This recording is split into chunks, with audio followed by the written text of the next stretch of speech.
Additions? Some additions, Mr. Chairman. Under information, correspondence information items, ASB grant program review summary report is item 5.2, as well as Foothills Forage Grazing Association 2019 summary of activities and funding request as 5.3, and Ag for Life funding request under new business as 3J.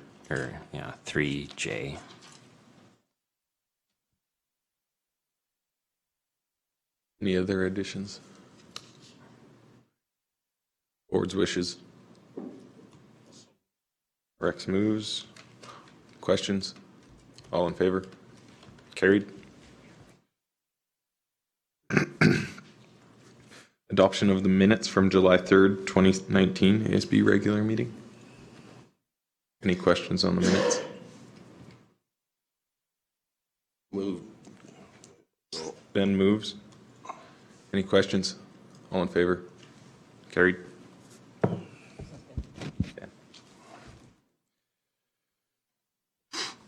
Request for decision, ASB resolution 190704 soil movement recommendation. Yeah, so if you'll recall at the last meeting, we had quite a bit of discussion surrounding soil movement within the municipality, just regarding concerns, particular from soil coming in from other municipalities and the problems that that could cause. So direction was given to us to go back and research the topic a little more, which we did. I had Alyssa look into it, and she did up a report that we've included. We also went to visit Rocky View County just to see some of their sites where they've had some issues, and one in particular where they've had numerous issues. Right now, after the soil's been hauled in, they're dealing with a weed issue. That's all that the land is growing at the moment. It's not suitable for crop production. The land was owned by a church that basically took payment for all this material, and it was just garbage material. There's rocks, there's debris, lots of clay, and apparently lots of weed seeds in it. So there was also issues, I know, when the trucks were hauling into this area. It was hundreds upon hundreds of truckloads. So any of the neighbors obviously had concerns with that from a noise, dust standpoint. So I think at that time they were just debating on how to enforce the weed notice because it was so bad. The company had come in with a grader and scraped up weeds that were 5 feet high kind of thing and just made a mess in piles. So there was substantial issues with it. And I could see it's just the amount of material that was hauled there would be a difficult thing to enforce. So it was good to see it firsthand, and we did see some other properties as well that has had soil moved in and didn't look too bad. They've been there long enough. Things are kind of starting to turn around for them, I think, but I know there were some drainage issues as well on some of those properties, which obviously you can imagine that it's going to displace water that where the water generally flows in those fields. So with that, maybe I'll just turn it over to Alyssa, and she can go through the report that she's done up, and then we can just further the discussion.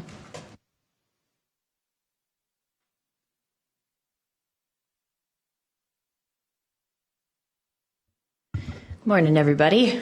Morning. Is that loud? Quiet? Loud? Perfect. Okay, so as Russ mentioned, after the discussion at the last ASB meeting, where you guys had kind of directed us to take away the soil movement issue and look into it further, like Russ mentioned, we visited Rocky View County, had a bunch of discussions with them. We kind of got their feedback on policy options and what they felt would be best.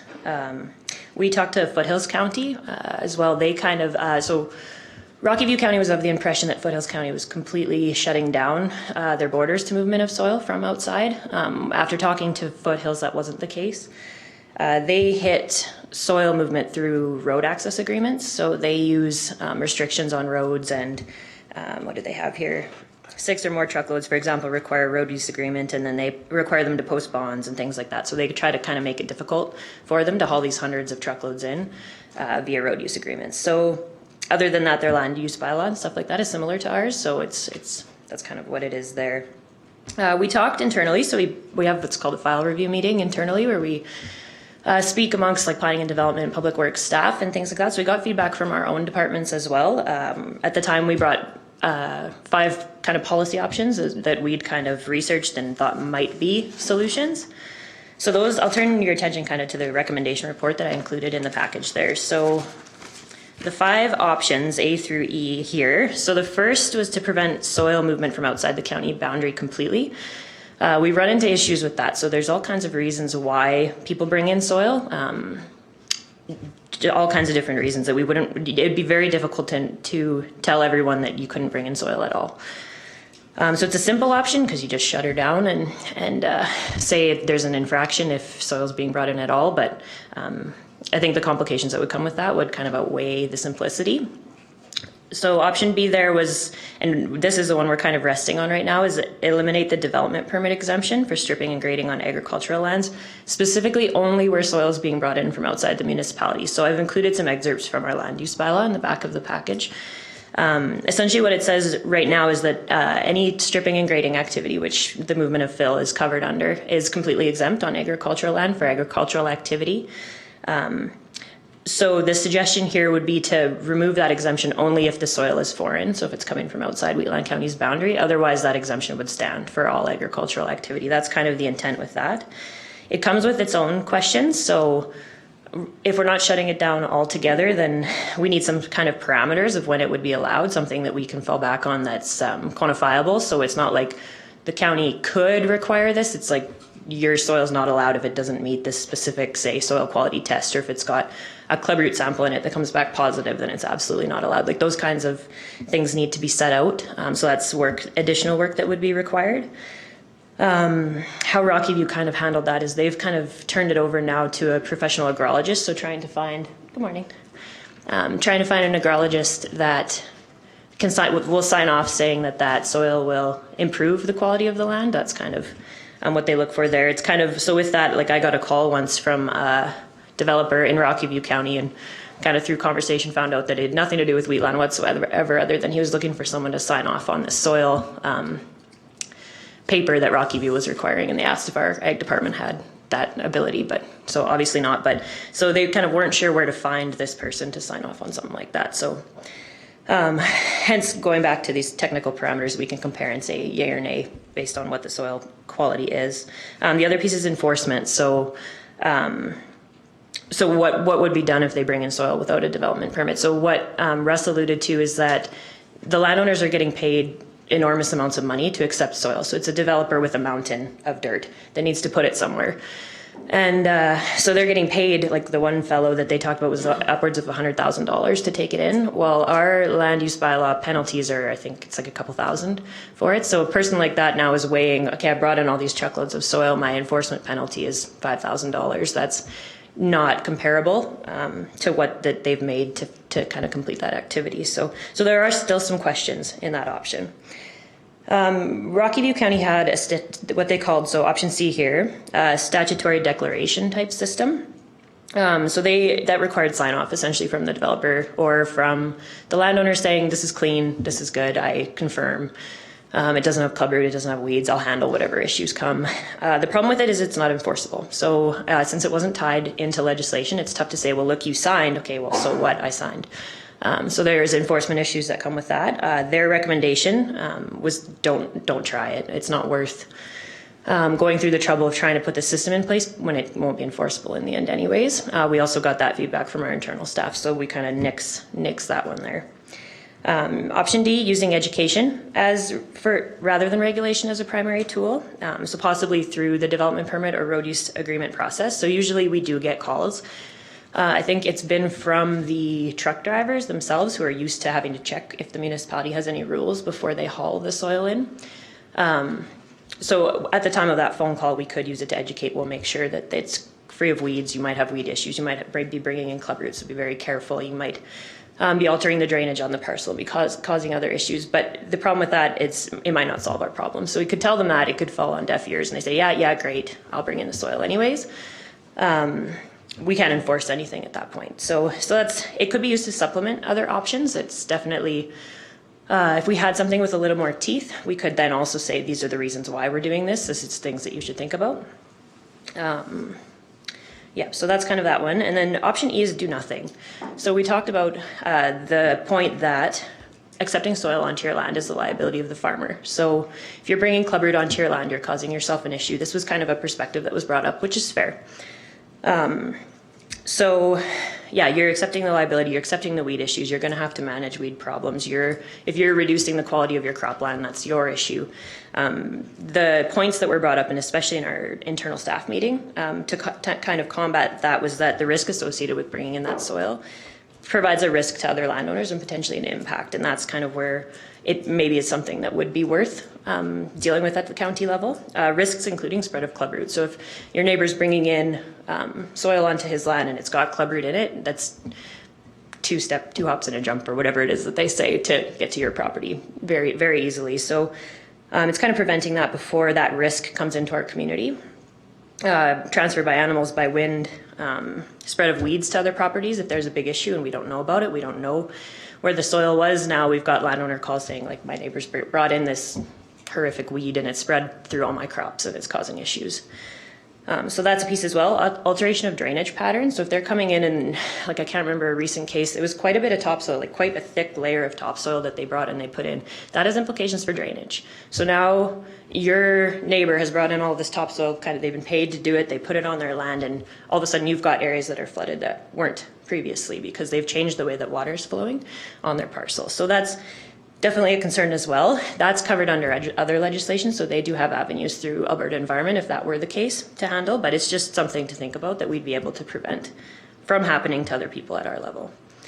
Nuisances associated with hauling and spreading of soil. So the church example that Russ had brought up, they kind of had a nice big house up the way, there was a nice big field and stuff, and they said that the dust from all the hauling, they said it was thousands of trucks at that particular location, and it was the dust and the nuisance issue. Now they've got an eyesore in front of them in that property that's sitting the way that it's sitting. But yeah, I guess so over the course of the hauling process, they had huge issues and not a whole lot of recourse other than nuisance at the municipal level. So just other things to think about, including, I guess, so on top of that, additional resources on our end being spent on weed control for some of these major issues. In the Rocky View example, they'd spent countless hours. They've got weed inspectors out there daily trying to figure out what to do about this parcel. So it's internal resources spent on weed and pest control, especially if clubroot's brought in, trying to figure out how to work with that landowner to prevent spread. Clubroot being the major risk that we see kind of associated with this. It would be our primary preventative piece. Enforcement on acts, if we have to get enforcement involved, there'd be that issue as well. Internal resources spent on that. So we also, in doing nothing, so in this do nothing option, we lose an opportunity to be proactive about the scenario. It's kind of sitting back saying, okay, we know it's an issue. Morning, Amber. No worries. We're not going to do anything about it at this point, but we'll just kind of deal with issues as they roll in as we need to. That's not proactive, in my opinion. That's not a proactive way of dealing with the situation. It's reactive at that point. So there's something that we could have done, and that's, I guess, what we're proposing here. So staff in that internal meeting anyways, we came to the conclusion that doing nothing to us isn't an option. So I guess we leave that then to the decision makers to decide. So with that, I guess, are there any questions about any of the options? I have a recommendation here, essentially to make changes in the land use bylaw. What we came to is that we needed something with maximum enforceability, a clear process. We need to minimize any ambiguity associated with, is the soil allowed or isn't it? And the land use bylaw is kind of our avenue to do that. That makes it a council and a planning and development type thing to deal with. What I've got here is a recommendation essentially of what we would want the land use bylaw to say, the intent we would want it to fulfill in order to address the issue. So my proposal on this page anyways is, so we request anyways that the land use bylaw be updated to reflect that soil being brought in onto agricultural land from outside the municipal boundary, get a stripping and grading development permit. continue to leave it exempt from all other stripping and grading activities as long as soil isn't being brought in, so foreign soil opportunity. The second bullet there is so set application requirements for bringing in soil that include but aren't limited to clean club root tests. So we'd want to see that an amount of soil test, I guess, per volume of soil always show no club root. Free of prohibited noxious and noxious weeds. So we would want like a seed analysis on that to make sure that big issues aren't being brought in. And at that point, if they are, that the person's got management in place, or at least that we know that there's going to be an issue ahead of it becoming a problem for them and other people. Soil tests, so quality parameters. There's a set of, for example, organic material. Make sure that it's actually topsoil being brought in onto their land, something that's going to at least still grow a crop so that they're not dealing with all kinds of issues. We're not reducing the value of the agricultural land in our municipality by reducing its quality through payment for soil from developers. Road use agreements for soil hauls, that'd be something that would be covered off with that as well. Make sure that that's required. Declaration of the source of soil and the location so we know where it came from and where it's going. And a drainage plan to make sure that if there's a huge amount of topsoil going in, that it's not going to alter the drainage and cause issues for other people. As well as nuisance control. So while they're hauling, implementing dust control on the parcel itself where the soil's going so it's not blowing up into somebody else's property. The third bullet then, so aside from these stripping and grading development permits required for agricultural land when soil's being brought in, it's for all activities. So if somebody's building a house and for whatever reason, say their backyard needs soil and they're bringing it in from outside the municipality, it's that they require some kind of test on that as well. So at that point, it'd just be extra testing for them because they'd have all kinds of requirements for their development permit already. This would just be for the stripping and grading opportunity. And finally, so the fourth bullet, I have an exemption set out. So an exemption to what I've just proposed for cases that require a reclamation certificate. We were out the other day on one of our county properties, and for example, there were reclaiming a well site on agricultural land. And in that case, they had soil scientists in touch with us back and forth. They'd brought in soil, they'd done the soil testing. They don't get a reclamation certificate unless that soil, unless that piece of land, it goes back to agricultural production. So there's implications for them already. They've got soil scientists working on it. They've got huge overview of those cases. And they bring in soil often. So if they're doing well site reclamation, there's well sites all over our municipality. That's agricultural land that accepts soil. I would suggest that that could be exempt because of how much oversight provincially, but also scientifically, is already goes into those projects. So that's what I'm suggesting there, and that's, I guess, the full recommendation. So I'd like to open it for questions. Questions for Melissa? You mentioned oil companies and their well reclamation. What about subsidence? You know, if you have a pipeline that sunk down, the haul dirt in, is that under the same guidelines as? Pipelines would be reclamation certificate, yeah. That all kinds of oil and gas activities. Not so much reclamation, say subsidence. Say they put a pipeline in last year, 2 years, 5 years ago. You get a big hole in the ground. They come, they haul topsoil in. Is that the same environmental regulations as reclamation? That's a good question. That'd be something I'd look into before setting an exemption for it or otherwise. That's a good question. I'm going to note that. Because there's a lot of, used to be a lot of that. Yeah, Through the chair, yeah, the pipeline requirements are a little different. Like generally, they don't get reclamation certificates on those pipelines, but I know exactly what you're talking about, and that generally does cause an issue with drainage then, right? If it subsides some. So I think that would be one we would consider to be the same as the reclamation certificate on a well site, right? If there was a need. They're testing them. It comes down to the testing and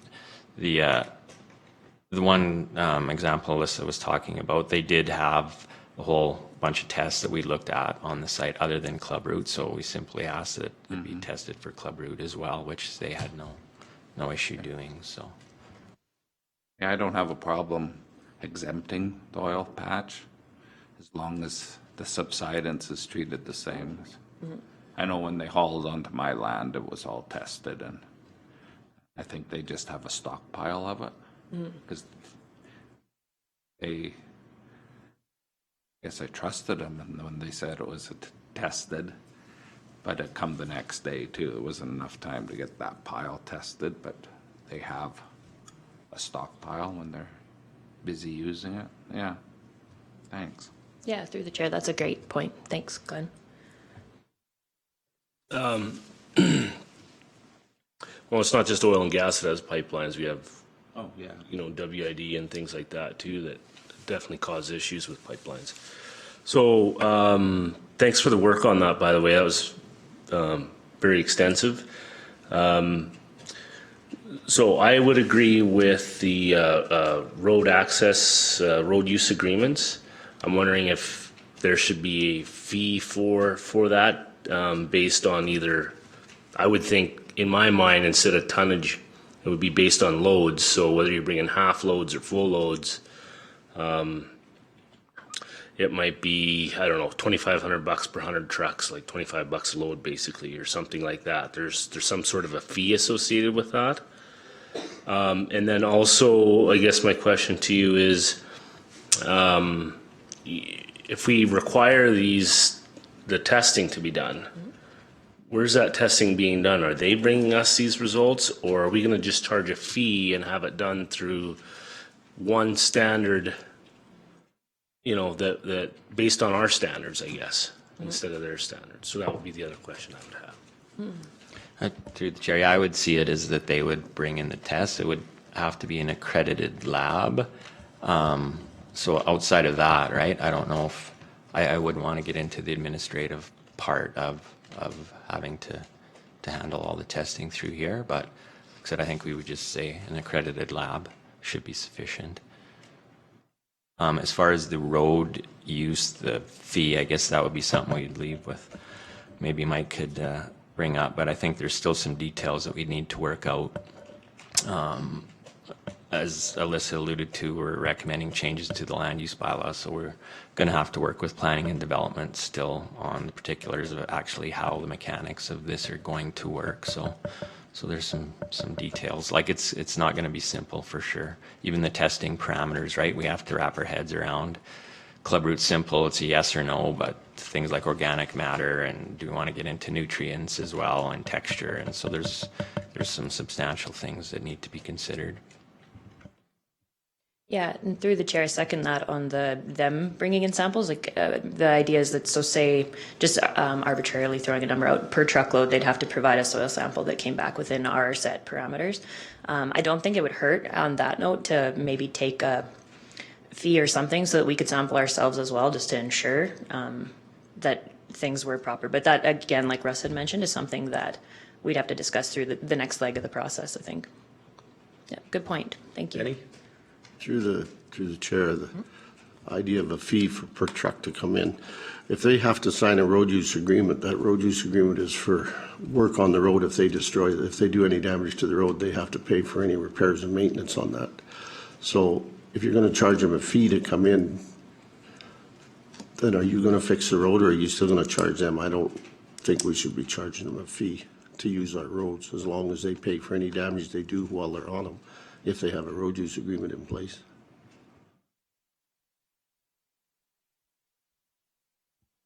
Yeah, so through the chair, just a little information on road use. We do require a road use agreement for any intensive hauls, regardless of what they're bringing in.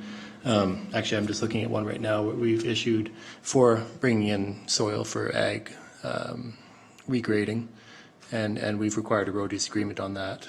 We take typically 5,000 per mile for gravel roads, and paved roads we normally don't, because they're usually of a high enough standard, but we still want the road use to make sure we know what's coming in.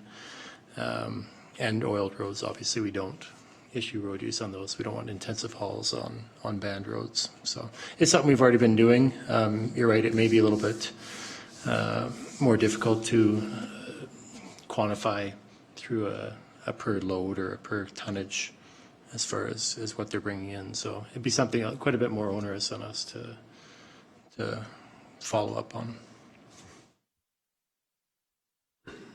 Okay, so, and I can understand that. So you're saying $5,000 being the basic fee, but I mean, if we're talking about somebody that brings in 10 loads versus somebody we're talking about bringing in thousands of loads or 1,000 loads, $5,000 wouldn't even begin to cover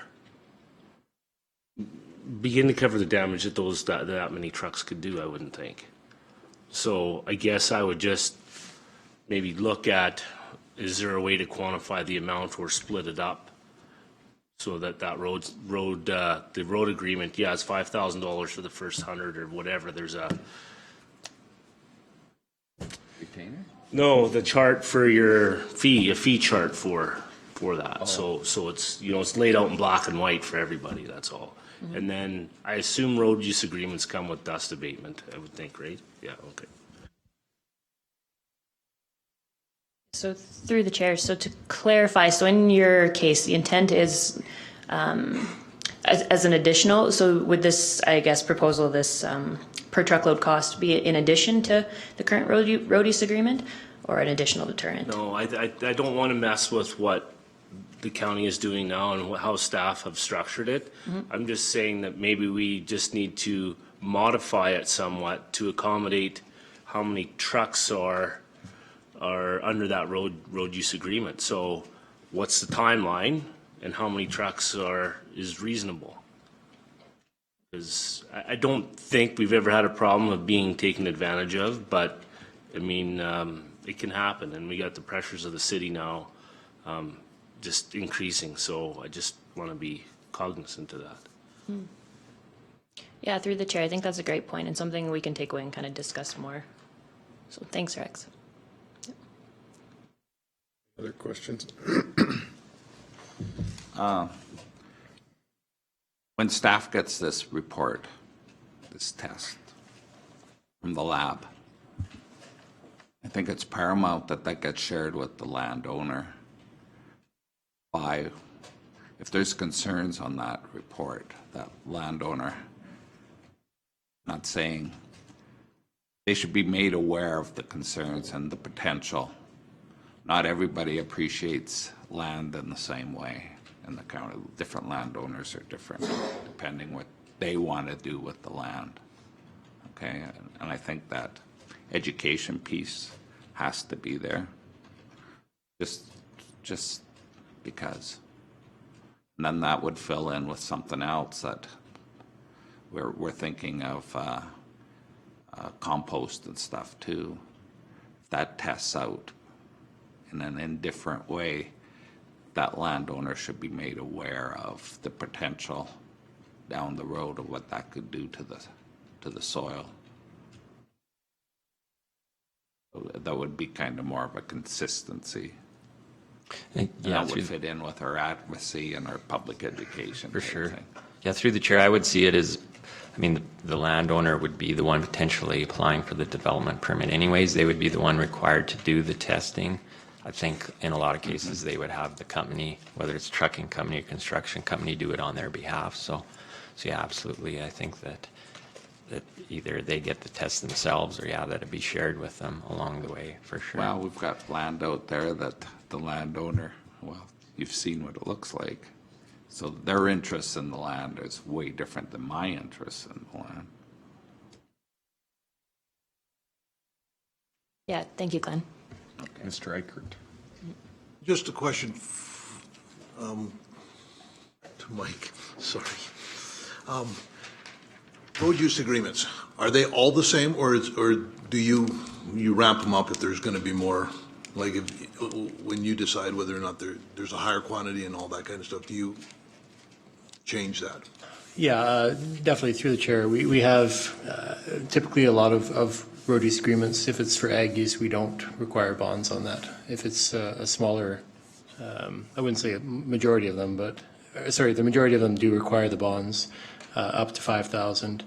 We typically haven't gone more than that because with that we also require them to get what's called an access and work agreement. So basically they're responsible for that road the entire time they're hauling it. So we do a video tour of it before we start, and then they've required to hire their own graders, their own maintenance equipment to maintain that road. We have the insurance to allow them to do that. So it really hasn't been much of an issue in the past. We've had a few times where we've had to follow up and stop the haul or required them to bring in additional machinery to repair. But for the most part, it hasn't been an issue in the past with the level that we're going right now. Any more questions? Board's wishes?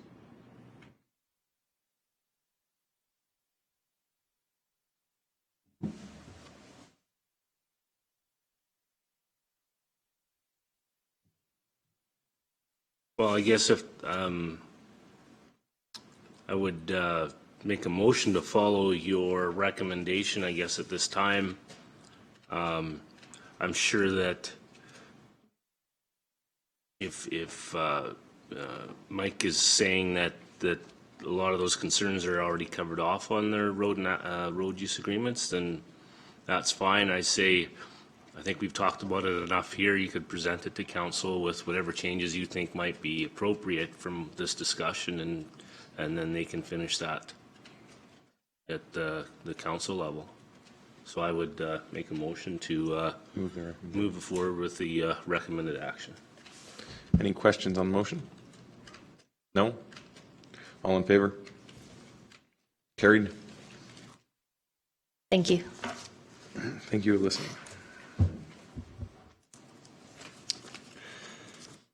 Move down to 3A. Request for decision amendment to the bylaw 2018-28 Agriculture Service Board bylaw. Yes, so I'd like to recommend to council that we make an addition to our bylaw under the membership terms, section 5, just that the board may appoint one or more advisory committees with respect to any matter related to the board's function. And so this is primarily right at the moment to be able to appoint our bursary and environmental award committee membership. And then if there's anything that does come up in the future related to ag, that the board can appoint its own committees at our organizational meeting in January. So the changes you can see are on page 2 of the bylaw. There's also just one correction, spelling correction from remuneration to remuneration under point 5.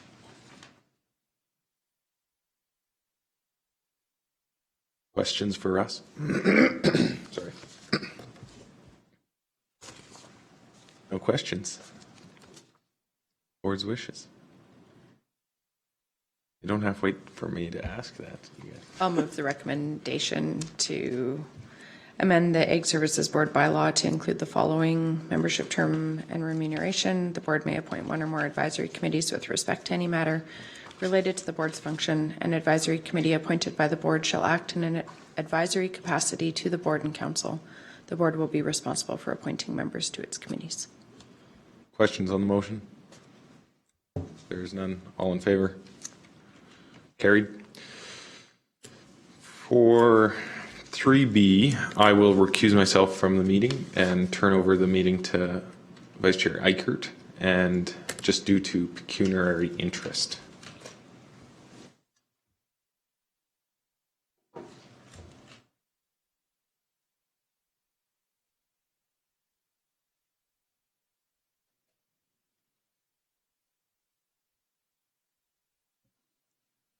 Yeah, this is just regarding the environmental stewardship awards.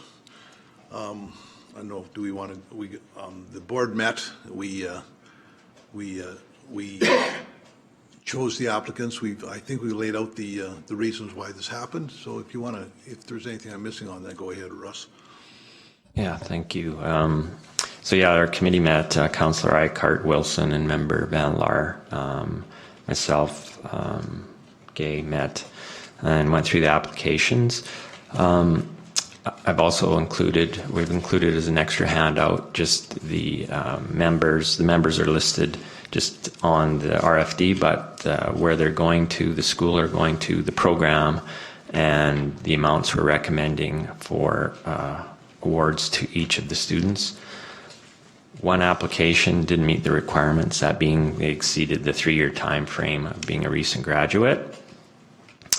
So there's just also for your interest the kids' bio and picture for you to look through as well.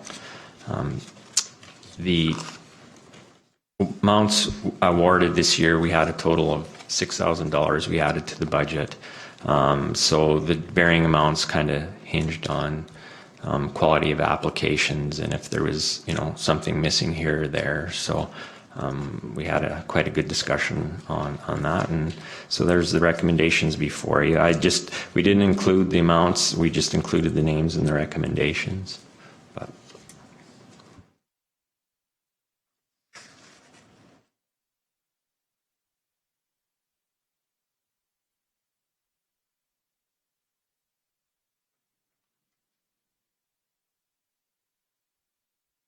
Board's wishes?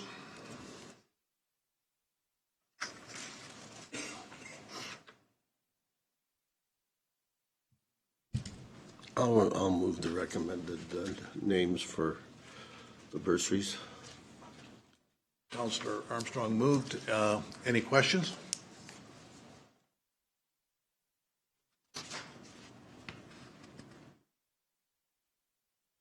With that, I'll call a vote. Very good. Passes.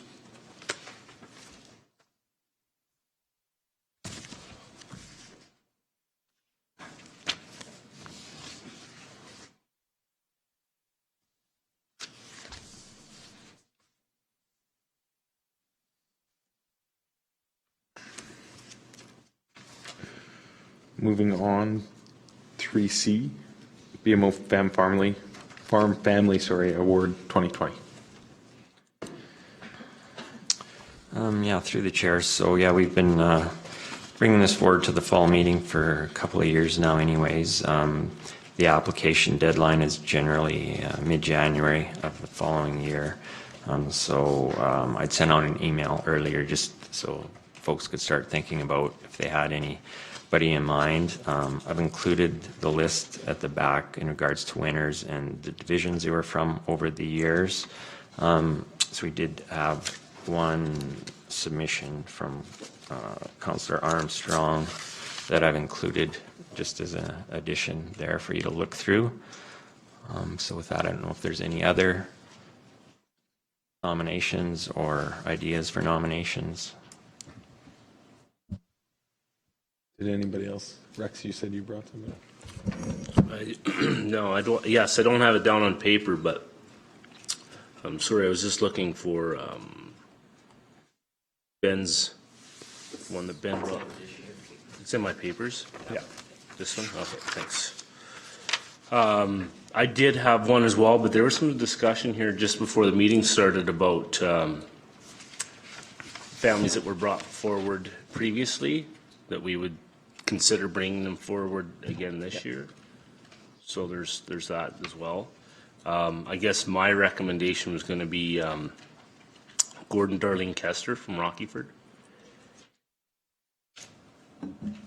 The reason for that is Gord is very active in the community. He is on the Lions group. Dan and Brady are also very active in the community. Dan is president of the seed plant. Both of them participate in the Ringette Association and both coach in that community. Whenever there's an activity in that community, that whole family is there, whether it was the 100th anniversary or whether it's the rodeo or whatever. They're always there to do it. So when I went through and I read very closely the guidelines for nominating somebody, I thought they fit very well into that. So that's kind of where I was at. And sorry, just remind me, Amber, the ones we brought up last year were Gowans? I think it was Vergowens, and at that point Donna was on the board, and she brought up they declined. Yes, so it was just Vergowens would be. Yeah. So just looking, we try to keep it per division, and it looks like we haven't had. We did recently in 2017 have a winner from Division 7, mainly because Ben's just on the ball more than the rest of us sometimes. So we can have that discussion. I didn't bring forward one because 2 years ago it was from Division 1. So, and Brittany's was last year with Calvin's. So I think we do, if we go with Ben's, Rex's, and perhaps Vergown's from last year, we could have 3 very good candidates because they're all very good ag producers and they're all very involved in the community. So feel free to debate those 3.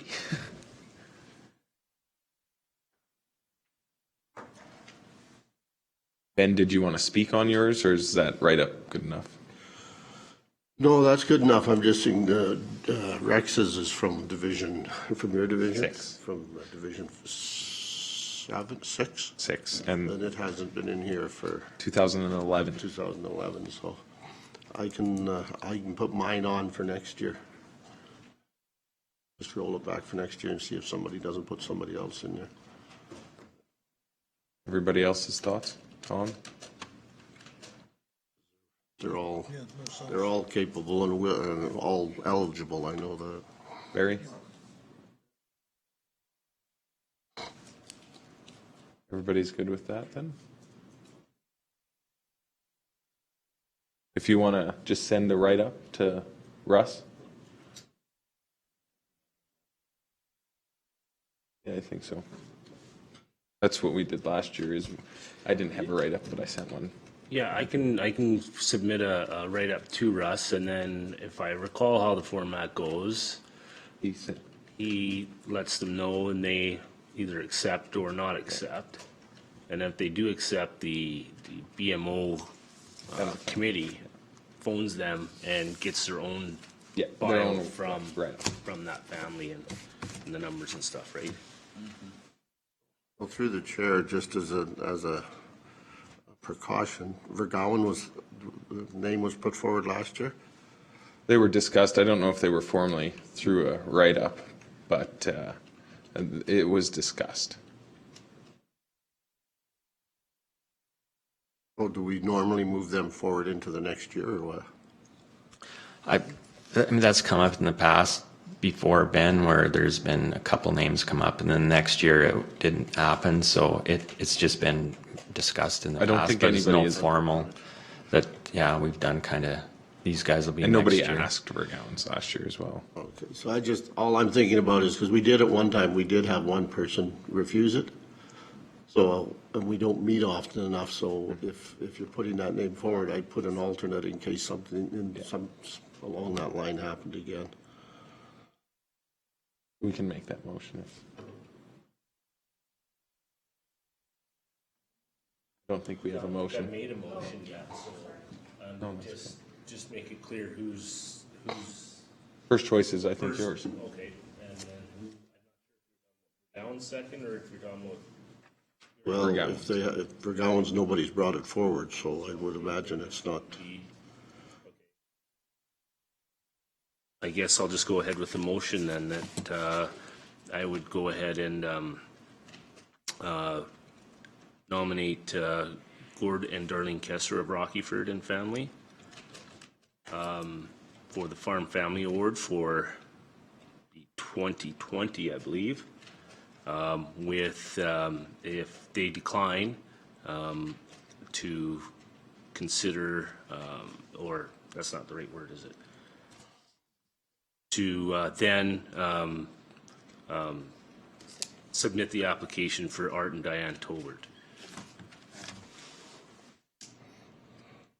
Questions? No questions. I would just, I don't think it's Russ's job to contact. It's usually the area rep. So you can. Oh, yes, that's right. You can give Darlene and Gord a call. Perfect. Any other questions? None? All in favor? Carried?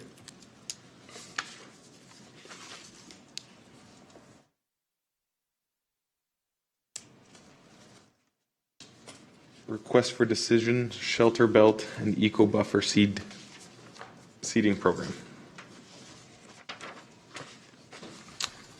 Yes, through the chair, this came up, I think, at one of our planning meetings in 2018, just about the possibility of funding shelter belts in the municipality. It's one of the things we tend to still get a lot of calls on since the PFRA or Ag Canada program shut down, but it's like clockwork. Every spring we get calls in regards to programs and recommendations for trees. And I don't suspect it'll ever go away. So the suggestion is to add additional $20,000 to the budget under be the same budget line as our producer funding program for our well abandonment offsite watering system programs.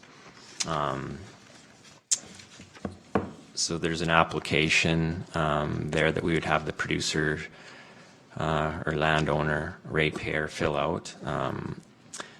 Applicants would receive a maximum of funding of $2,500 once every 3 years, and the program would be just aimed at seedlings. So 1 to 2 year old trees would be the requirement, as well as a component for drip irrigation or mulch as well to help with establishment of the trees. So yeah. Maybe we'll get Trudeau to help fund it. He wants to plant a bunch of trees. This is our climate change. Yeah, this is our climate change initiative. Yeah. Any questions for us? Yeah, you said something about 2,500, and then I see something in here at up to 50% of $2,000. But you said 2,500, I thought. Yeah, the funding is 50%. Where was the $2,000? It's on the Wheatland County Shelter Belt and Eco Buffer Seedling Program Guide. Oh, so yeah, the other 500 is the drip irrigation I with see. plastic mulch. So that was combined. Yeah. Okay, thanks. Other questions? I know this is I've been asked a number of times for a program like this, so I know my ratepayers will look forward to it. Yeah, I've been asked to and heard a lot of support for this, so I think it's great. These is a shelter belt. Depends on the size of the shelter belt. Can I get? One if you're small enough. Well, that's what I'm wondering. Can I buy a really expensive tree and get paid for half of it? It's just seedlings. Yes, through the chair, that's why we've gone with just seedlings. So you can't just buy a large caliper tree. Oh, okay. Thank you. Any other questions? Board's direction. I'll move that the board recommend the addition of $20,000 to the annual ASB Environmental Funding Program budget to offer funding for Wheatland County ratepayers to plant tree and shrub seedlings. Questions? No questions, all in favor? Carried.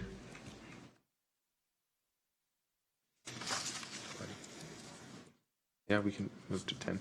We will come back to 3E, and we'll move to our 10 o'clock appointment, Rich Smith, with the agriculture beef producers.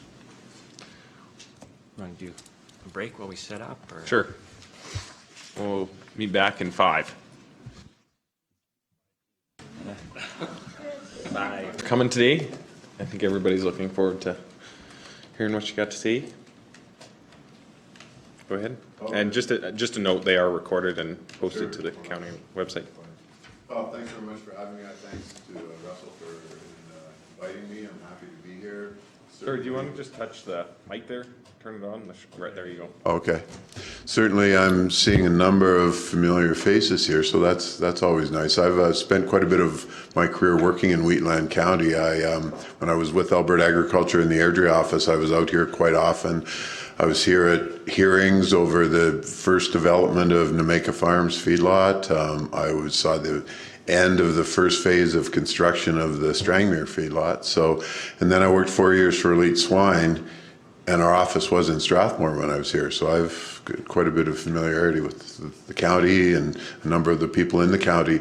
When I worked for Alberta Agriculture, I had the pleasure of being the Alberta Agriculture representative on the Rocky View County Ag Service Board, and I really enjoyed that. So that's by way of introduction.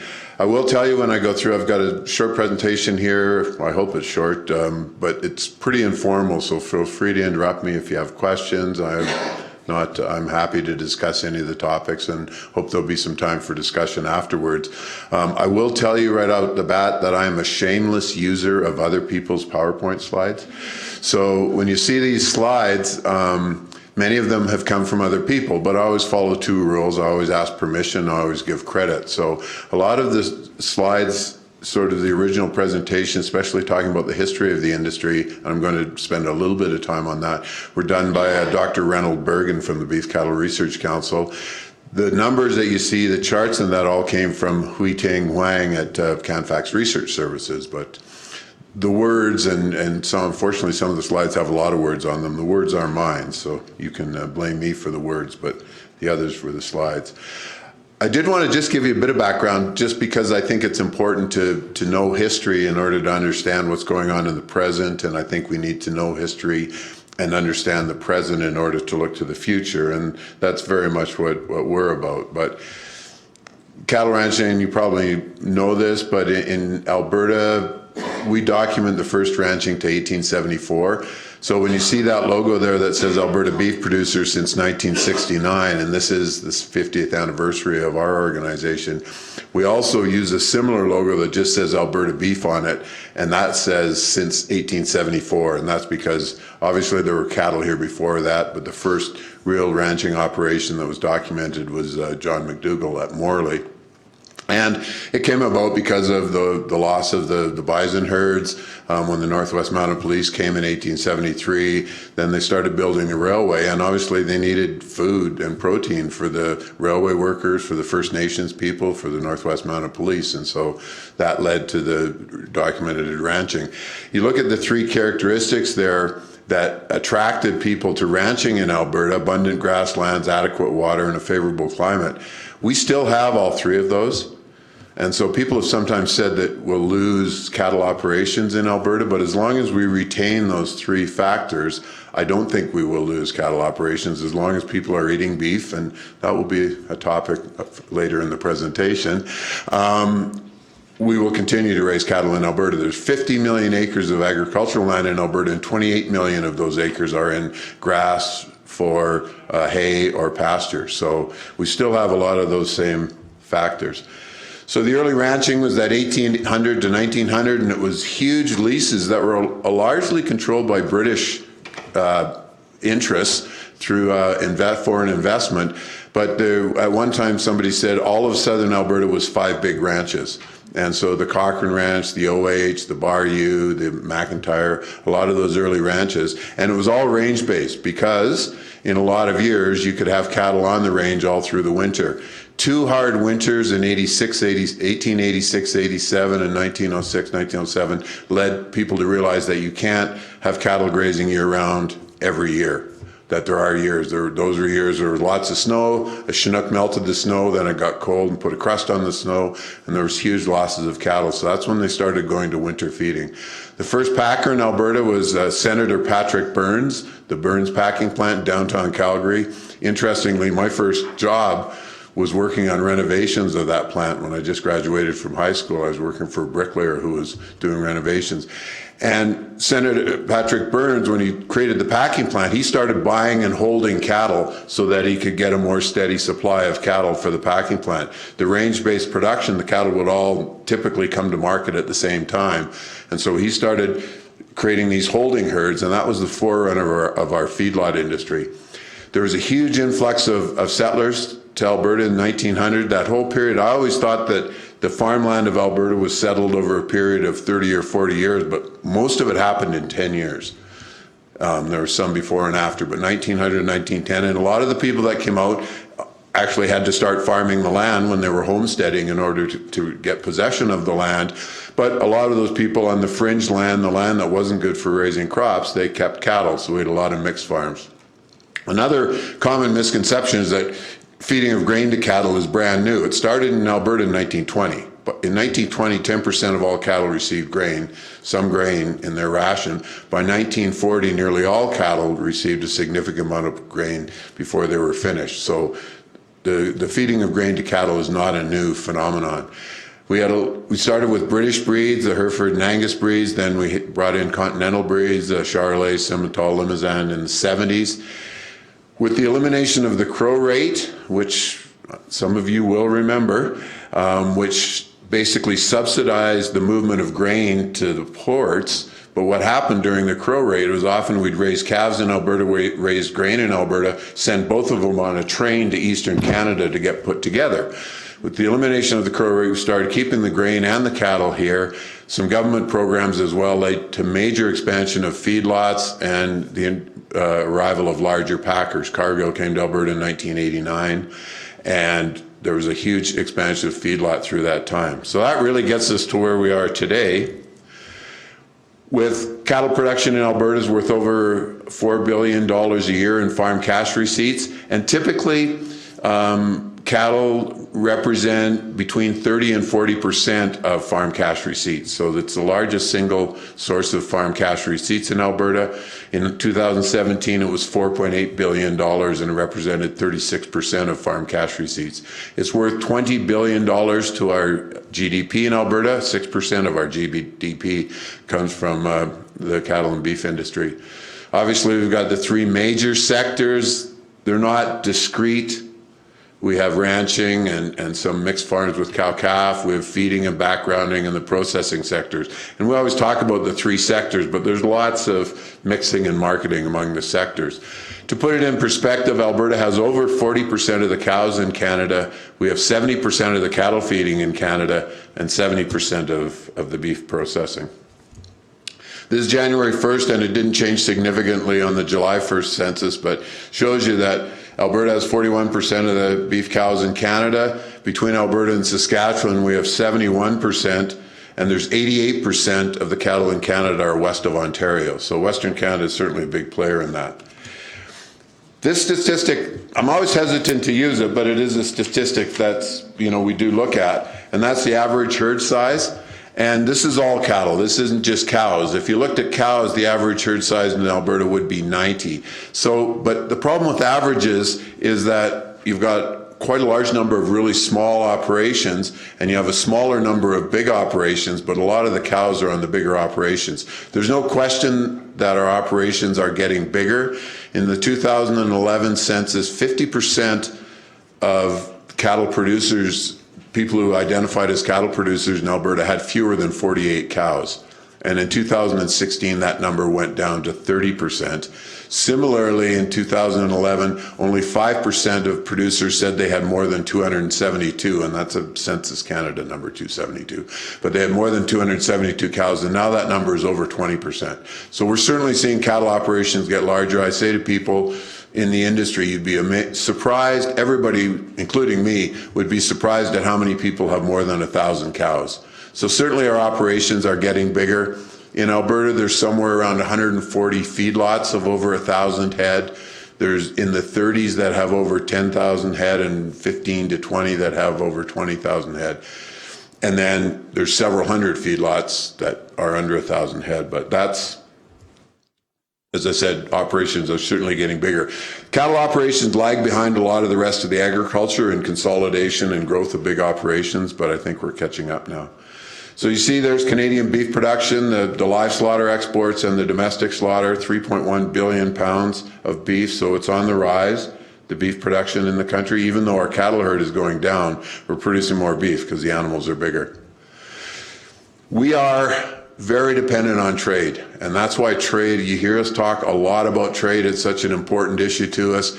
Canada consumes 60% of our beef production, we export 40% of it, 29% to the US. So when the oil industry talks about the differential between Alberta oil price and US oil price because they're so dependent on the US market, we face the same in the cattle industry. The basis between here and the United States is partly the result of our huge dependence on them. So 3/4 of our exports go to the United States. If you look at Alberta, 84% of the beef that's produced in Alberta leaves this province.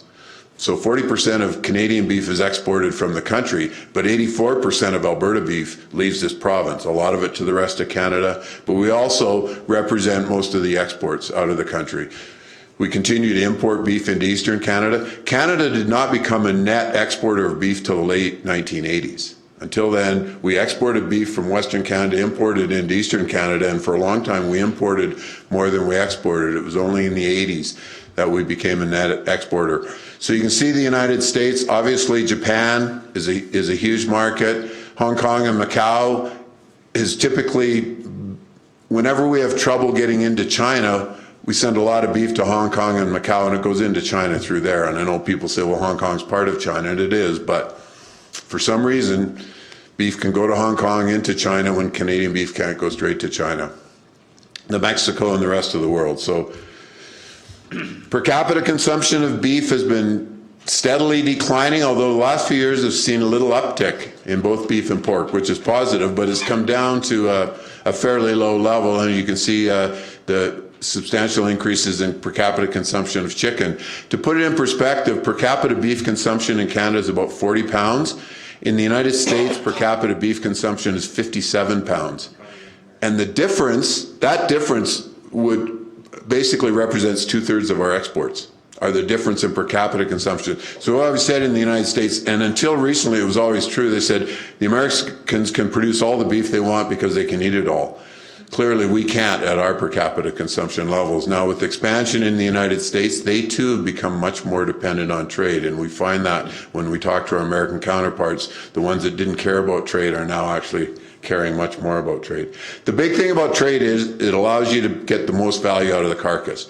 What you want to do with a beef carcass is probably not sell every piece of meat to the same market. You want to sell every piece of meat to the market where you'll get the best price. And for short ribs, the Americans estimate that selling short ribs to Korea is worth $75 a head in additional revenue to their market because of the demand. So that's what you want to do with a beef carcass.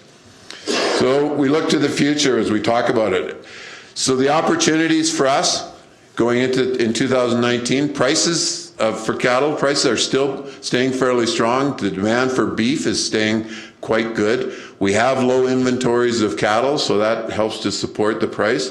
We've had some positive trade developments countered by some negative trade developments, but it was really important for our industry that we got an agreement on NAFTA. The U.S. calls it USMCA, we call it CUSMA, but that was very important for our industry because it's in the best interest of cattle producers in all of Canada, Mexico, and the United States to have a free flow of cattle and beef across those borders. That way, the cattle move according to markets, not according to politics or trade restrictions. It just moves where the market goes, and it's in everybody's best interest. So all three of the Canadian Cattlemen's Association, the National Cattlemen's Beef Association in the States, and the Mexican Cattlemen's Association, all of them were strong supporters of NAFTA. It was also critical for us that Canada signed the CPTPP. That basically made the difference between us being in the Japanese market or not. If we had not signed the CPTPP, we were on our way to being out of the Japanese market. Now that we're in there, and it's especially beneficial that we're in there at a lower tariff rate than the United States, or ahead of the United States, that was huge for us. And our national organization put a lot of effort into pushing the government, and to the government's credit, they did get us signed and made us one of the first 6 signatories to the CPTPP, and that was enormous for our industry. Europe remains a tantalizing opportunity that we haven't got to yet. We're importing quite a bit more beef from Europe under CETA than we're exporting to Europe because we have a lack of cattle that meet the European standards. And the reason we have a lack of cattle is because the major processors are still lukewarm on Europe and facing some regulatory barriers on Europe. 2 carcass washes that we use in Canada, we can't get approved in Europe, and these basically involve vinegar and lemon juice. Variations of acetic acid and citric acid, but effectively vinegar and lemon juice, we're going, this is not some wild chemical, this is vinegar and lemon juice that we're treating carcasses with, and we can't get approval for it. So that's been really frustrating. And as a result, creates barriers, and our big packers, Cargill especially, not particularly interested in Europe, so there's no signal to producers to follow the European protocols, which do cost more money to raise cattle. If you raise it without the growth enhancing products, as Europe demands. It costs more money to raise the cattle, and you need to get a return on that. And only if the processor's going to recognize that would you do it. Harmony Beef at Balzac is looking at the European market. They're still not certified for it, but JBS is selling beef in Europe.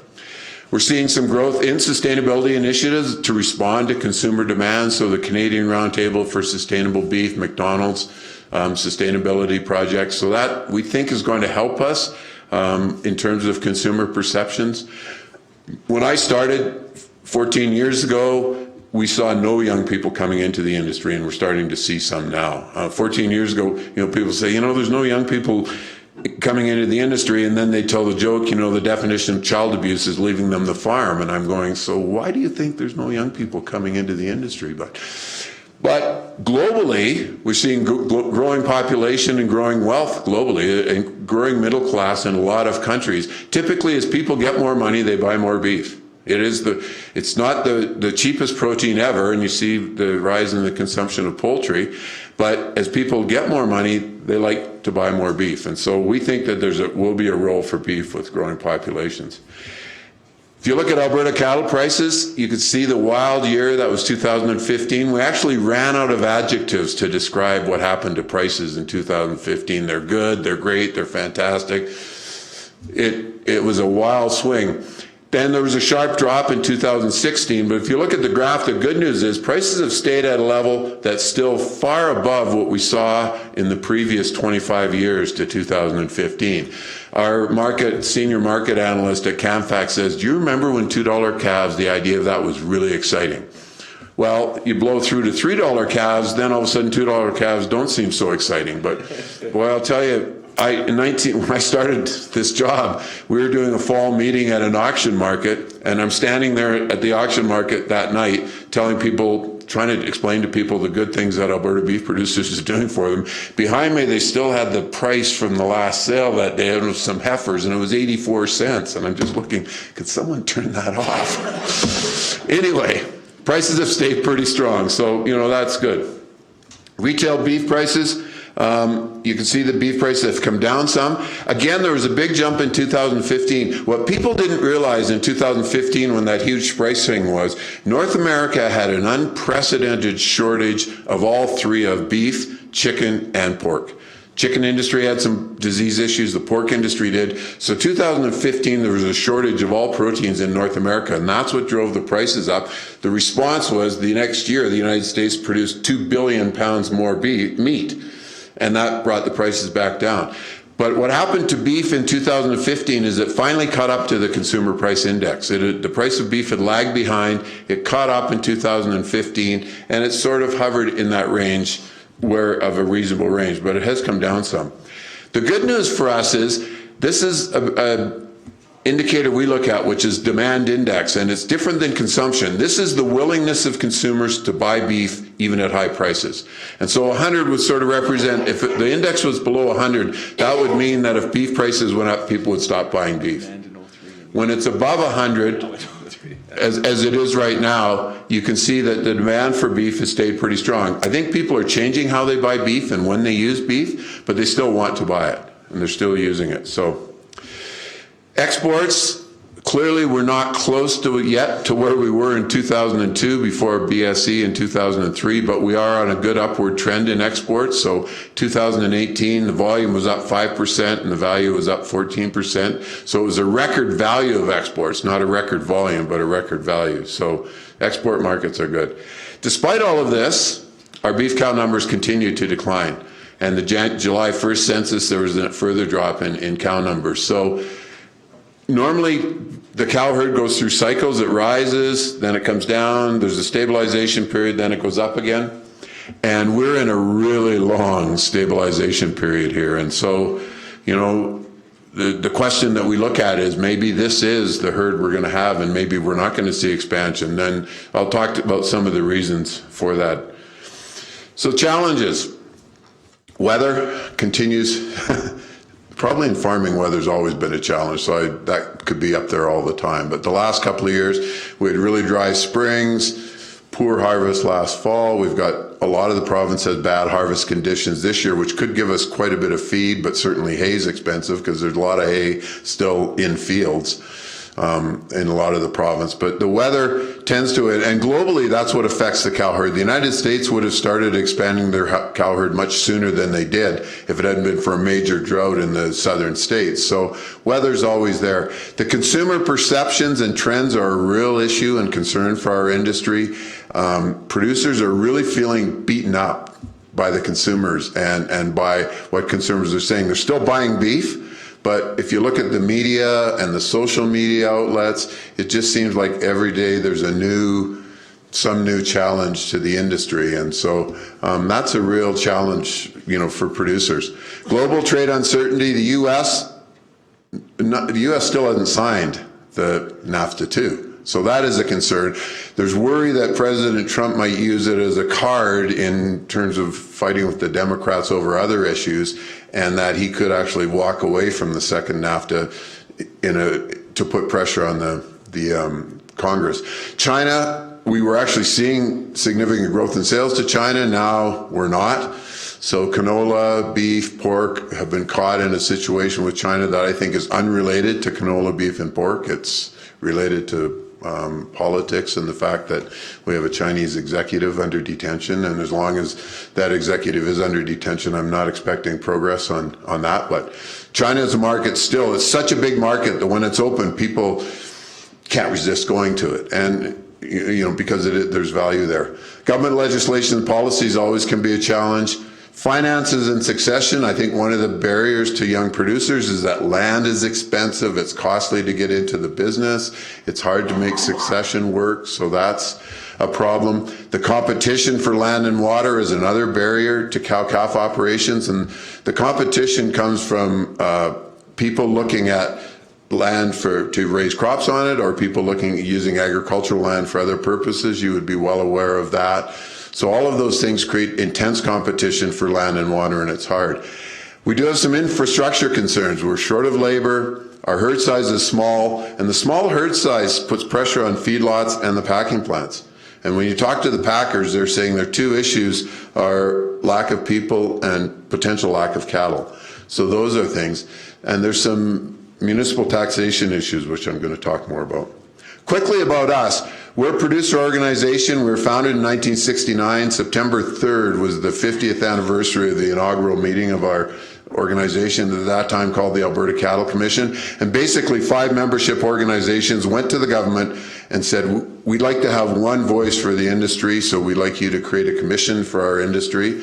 The representatives of those 5 organizations were the original directors, and a person from the Western Stock Growers was the first chair of the Alberta Cattle Commission. Some years then they moved to a system of having people elected in zones. Delegates came and elected a board of directors. But so we're basically, it frustrates us, and we're hearing some of it from this government when they say, well, we talk to Alberta beef producers, but we need to get out and talk to grassroots producers.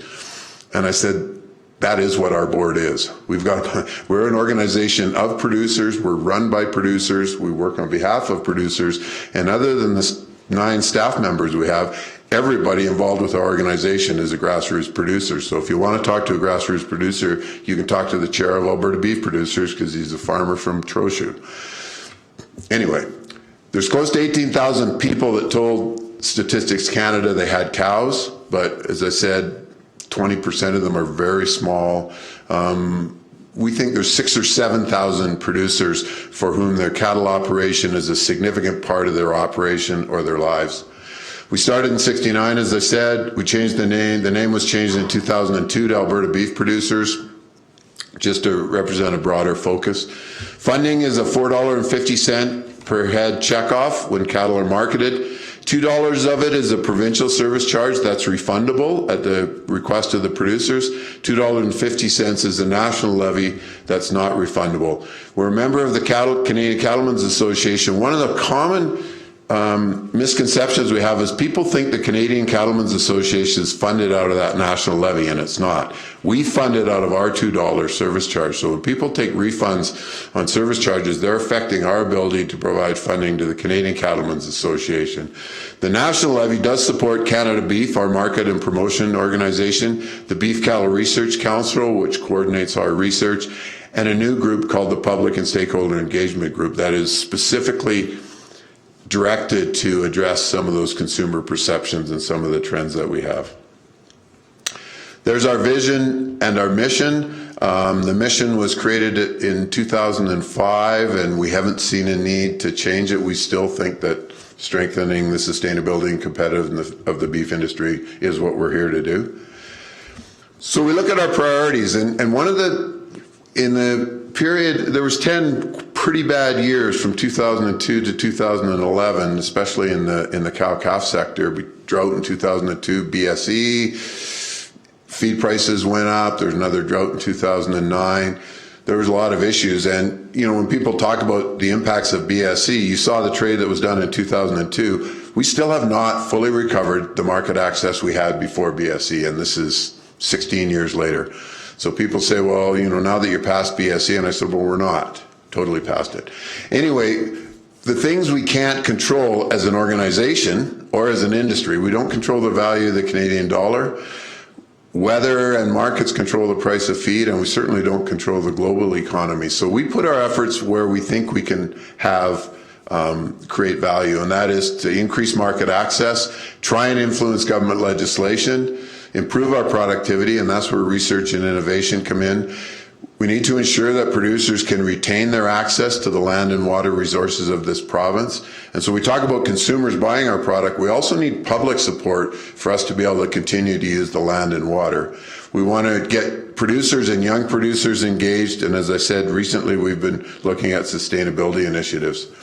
So following on that, our priorities that we set for this year are to deal with those consumer trends. We have a new government in Alberta. We want to influence the policy and legislation that they're doing. We always, and this has been there as long as I've been there, and it started before me and will continue after me, we always need to try and improve communications and engagement with producers, with other industry organizations, with governments, consumers, and the public. We need to protect the water, property and water rights, and we are, every 5 years we review our legislation and bylaws, our regulations and bylaws. This is a year to do that, and we're looking at some changes in our structure at ABP.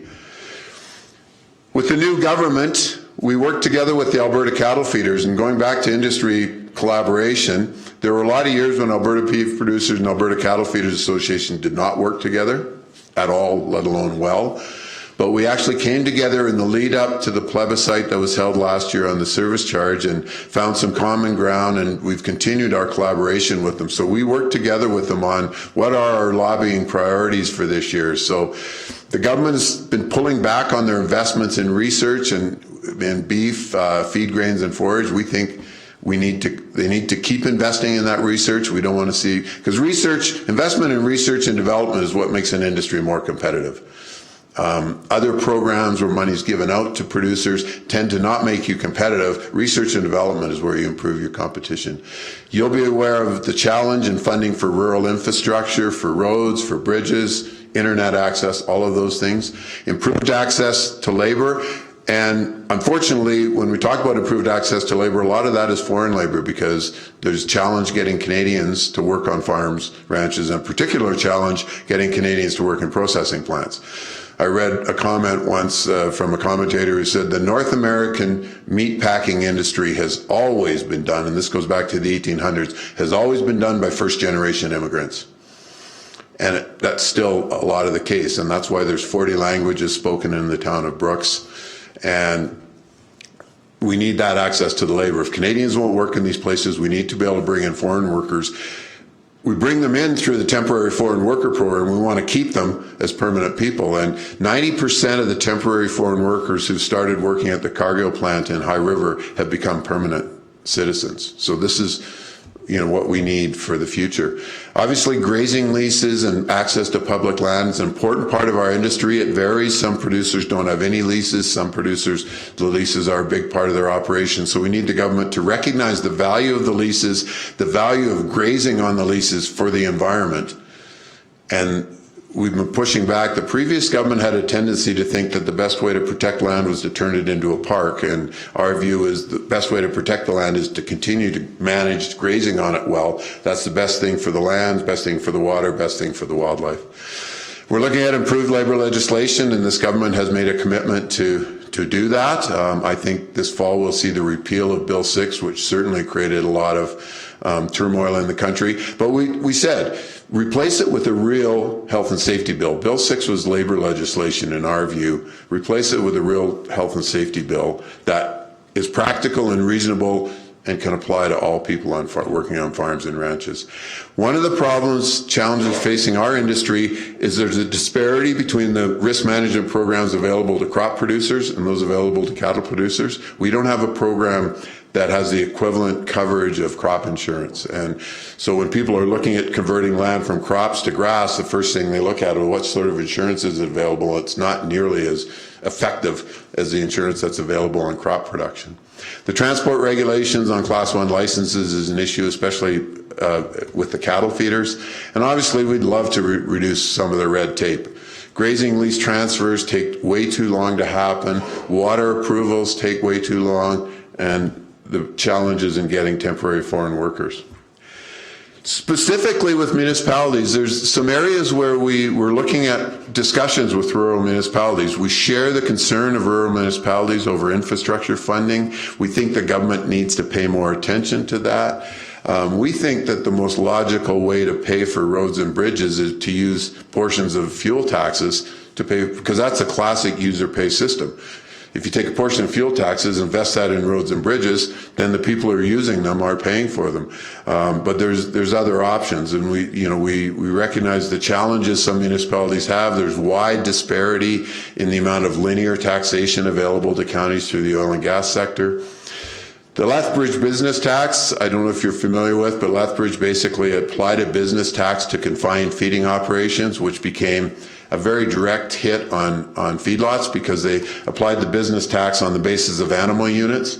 So it worked out to $2 started, it's going to $3 and more dollars a head as a business tax on. Our concern is that was challenged to the highest courts, and Lethbridge has been successful. The cattle feeders who challenged it were unsuccessful. So that business tax has stayed in place, and we're fearful that that could spread to other municipalities looking for solutions to their infrastructure deficits. One of the things we think that needs to happen to deal with that is that we need to revise and improve the assessment and taxation of agricultural land, more specifically agricultural operations, confined feeding operations. We recognize the fundamental unfairness of the fact that people pay the same tax on a quarter section of bare farmland as they pay on that same quarter section with a $10 million livestock operation on it. That's not fair. We recognize that it's not fair. We don't think the answer is a $3 a head tax, but we think that we need to figure out a way to bring those operations into the assessment process, which would tend to reduce the overall tax paid by owners of land to some extent if you included all these operations in it. It would also reduce the inclination to go after those operations with business taxes. If they paid a fair share of taxes, it would work. Now, I've heard councillors from different municipalities said, so Alberta beef producers is advocating market-based assessment of farmland and farm buildings, and that is absolutely not true. What we are saying is the assessment process for farmland is based on the productive value of that farmland. We think you could apply that same assessment process to an agricultural operation based on its productive value, not on the market value, on the productive value, and that you could do it. The current assessment process for farmland is based on figures from 1983. So we think it may be time to modernize that. And the problem people have with, as soon as you talk about changing assessment, they think automatically assume if assessment goes up, taxes go up. Well, taxes are based on assessment and mill rate. So if assessment goes up and you bring the mill rate down, you can get the same amount of taxes. So it won't necessarily bring taxes up. If you include the confined feeding operations in the tax base, then you've expanded the tax base. I understand why we understand why Lethbridge didn't just raise taxes, because again, you're creating a bigger disparity between the landowners and the confined feeding operations owners. So that's a discussion we'd like to have with RMA, with the municipal affairs, and saying, let's try and do this, because we think it would help. When I was working in the hog industry trying to get approvals for hog operations in Alberta, we got hit every time about this fact that the hog operation wasn't going to pay taxes. In Manitoba, they actually do tax confined feeding operations, and that never was an issue. There was other issues, obviously, with building a hog barn, but we never got hit with the fact that you're not paying taxes. Municipal development plans, intermunicipal development plans, intermunicipal collaboration frameworks, we're very fearful of these getting back to this whole situation of confined feeding operations perhaps not being viewed favorably in many municipalities. And what we're seeing is a disturbing trend in municipalities to start to create large exclusion zones in their municipalities through either the MDPs, the IDPs, or the ICFs, where confined feeding operations can't develop or expand. And we recognize there may be areas within a county where it's not good to have a confined feeding operation. You wouldn't suggest somebody put one on the edge of Strathmore. But some of these exclusion zones cover large chunks of municipalities. It smells like shit. Okay. So anyway, so, we will be getting engaged in this process. The other thing that we're doing, we're members of the Intensive Livestock Working Group with the major livestock and poultry commodities. We're doing a project on actually trying to enhance the public perception and trust in confined feeding operations. So we recognize that we have a role to play in that, and we're hoping, but we don't want to see a situation where there's a provincial-wide moratorium on confined feeding operations. Looking long term, if you look at global meat production, obviously pork is the biggest source of global meat production, partly because China, 20% of all the protein produced in the world is Chinese pork. China has 50% of the pigs in the world. Well, they did until they got African swine fever. So now that number is going down very rapidly. And that's why you see the drop in pork production in 2019 forecasted. That's largely related to China. But China is a huge player in that industry. But the good news is you're actually seeing some growth in beef production. And if we look long term, this doesn't look like a very steep upward trend, but the difference between 2015 to 17 and 2027 actually represents 10 million tons. So that's a lot of beef and a lot of cattle. So, and as you can see, we're expecting it not to occur in developed countries, more in developing countries, and that's where the growing middle class and growing wealth will have these countries purchasing more beef. In the developed countries, populations are aging, and as people get older, they're tending to eat less red meat of all kinds, and so, but we still see substantial growth. So if you look at the future for us, we will never be able to compete with South America or Australia if you're looking at low price for beef. South America doesn't have winter. Australia effectively doesn't have winter in their areas. So they will be able to produce beef for less money and less cost. We think our beef is better, and we are competitive in terms of high quality grain-fed beef. So that's what we're looking to. And then I end with, a basic statement of Darwin's theory that it's not the strongest that survive or the most intelligent, but those that are most able to change. And I think that's been the course of our industry, and we will continue to have to adapt. So with that, I'd be happy to answer any questions. I thank you for your attention. And Thank you very much. Any questions for Rich? I'm sure there's a few. We did talk about alternative proteins, and we are seeing a lot of push on alternative proteins that, as an industry, our biggest issue, we don't have a problem if people want to eat plant-based protein. Veggie burgers have been around for a long time, so people do eat plant-based protein, and we don't have an issue with it. We have an issue with plant-based proteins trying to pretend that they're meat and labeling it as meat or labeling it as using beef in the labeling. So our big issue with that has been about labeling. Beyond Meat, particularly when you look at their website, talk about removing animals from the protein production chain. So that's Beyond Meat's, the person who started Beyond Meat. His parents had a dairy operation. He was concerned about the animals and became a vegan. And so his push is that. So we're not suggesting that plants be removed from the protein production chain. We think people are free to use what they want. So it's more about the advertising approach and about the labeling and the Americans are pushing really hard on labeling. In Canada, by our regulations, and they're not enforcing it right now, but by the Canadian Food Inspection Agency regulations, you cannot use the word meat associated with a product that doesn't come from an animal. If you use the word meat, it has to come from an animal, and we support that, and we wish they would use that with Beyond Meat. So, having said that, McDonald's has been a really good friend and supporter of our industry, and they announced last week, in case you didn't see that, they're going to be testing what they call the PLT, which is a plant-based protein in southwestern Ontario. In fairness to McDonald's, and so far they've been really clear, they said we're not going to market it based on the environment or on nutrition or on animal care or climate change. We're presenting it to our customers if as a choice that they may want to make. And as somebody said to me, they said, well, McDonald's has sold salads for a long time, and we haven't argued with that.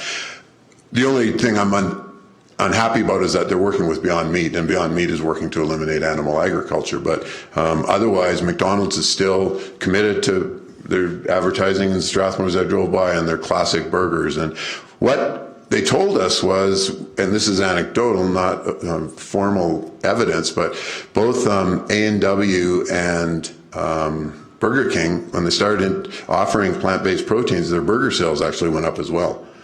And I think the issue is if you have a group of people going to a restaurant and one of them wants plant-based protein, if the restaurant doesn't offer it, then nobody goes there because the one person can't. So it's with McDonald's, they've been really good to our industry, really supportive of our industry, and I think they will continue to be. But, they also didn't get to where they are by ignoring what customers wanted. So for us, it's there. If we can deal with the labeling, I think, the Beyond Meat has been marketed really well.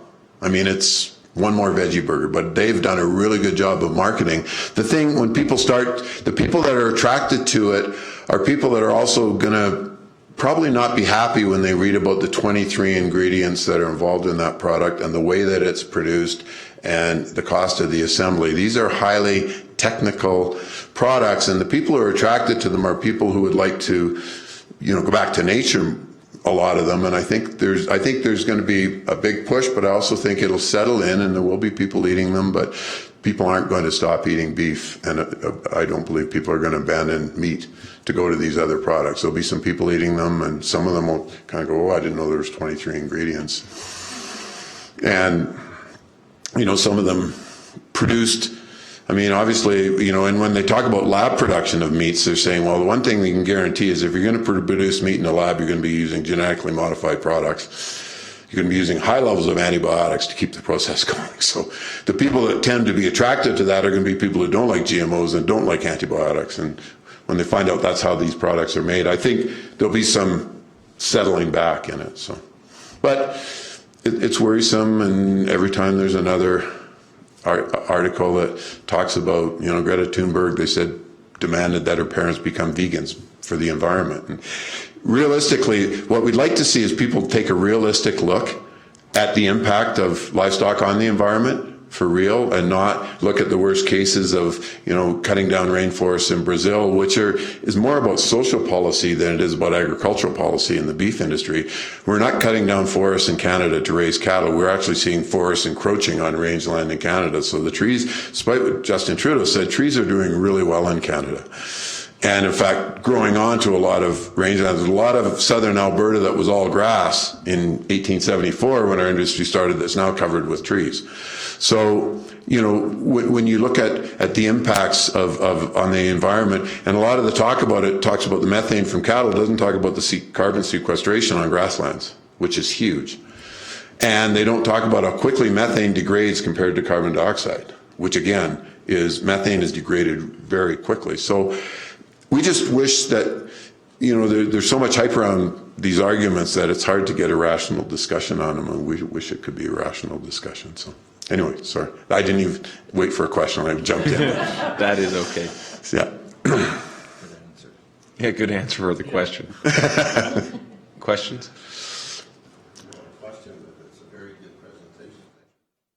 Well, you're welcome. It's my pleasure.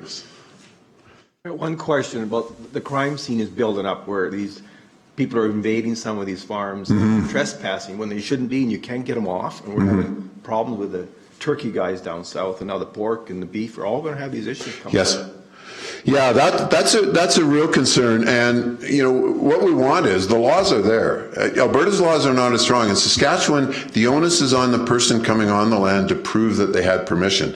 In Alberta, the onus is on the landowner to prove that they had no trespassing signs and that it was very clear that someone shouldn't come on the land. We'd like to move to the Saskatchewan model where if you're going on somebody else's land, it should be your responsibility to get permission. And so we're looking for better enforcement of the laws, and I don't want to descend, and we have one of our guys from Northern Alberta said, I'm fine if they come on our land. If their cars are there, we have a loader that can move their cars. May or may not be with a lot of care. If we have to go through the windows to get the forks in there, we may do it. But that's not the answer. The answer is for the law enforcement people to say, you don't have a right to go on this farm. You're threatening the health and welfare of the animals. You're going on the farm ostensibly to protect it, but by going onto a farm, and even though they claim they had protective gear and everything, who knows? I mean, when I was in the hog industry, we put on protective clothing. We still couldn't go to an operation within 3 days of having been on a previous one, no matter what we put on. So I'm not convinced that they're following proper biosecurity protocols, and they're sort of putting the very animals that they're trying to protect at risk by going onto these farms. And fundamentally, you have a right to deny access to your operation to people who want to come and cause you harm. So that's something we're watching closely. And, for cattle, obviously cattle in a field are not an obvious target because nobody's going to look and say, oh, that's terrible. They're going to look and say, isn't that nice, those cattle grazing in the field? Feedlots, perhaps more at risk, but even if you know anything about animals, you watch cattle in a feedlot, they're grazing, they're eating, they're milling about, their herd animals, so having them in groups is exactly the way cattle want to be. They get really anxious when they're by themselves. So, we're less at risk than the confined operations, but we are at risk, and it's something we're watching pretty closely. Any other questions? Just a comment. You talk about discussions with municipalities. How can municipalities help you guys advocate for those certain issues, such as labeling with the Canadian Food Inspection Agency and perhaps a resolution talking about trespassing on? That would be huge because, as you know, rural crime is a tremendous issue challenging everybody living in rural Alberta. So anything, in a lot of ways, you have more voice with government than we do.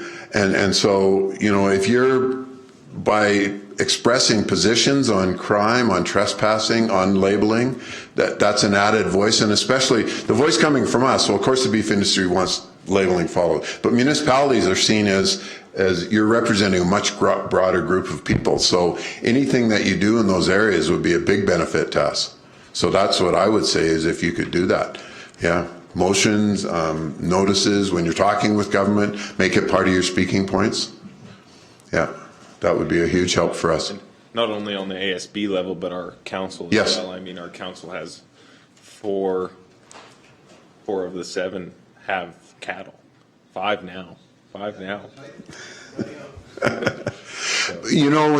the RMA has meetings and that, it's amazing how many government people go there. Like both the urban municipal, AUMA and the RMA both attract large contingents of cabinet ministers. So you have a significant ability to influence them. And if you make it part of your speaking points when you're talking with them, that would be an enormous help for us.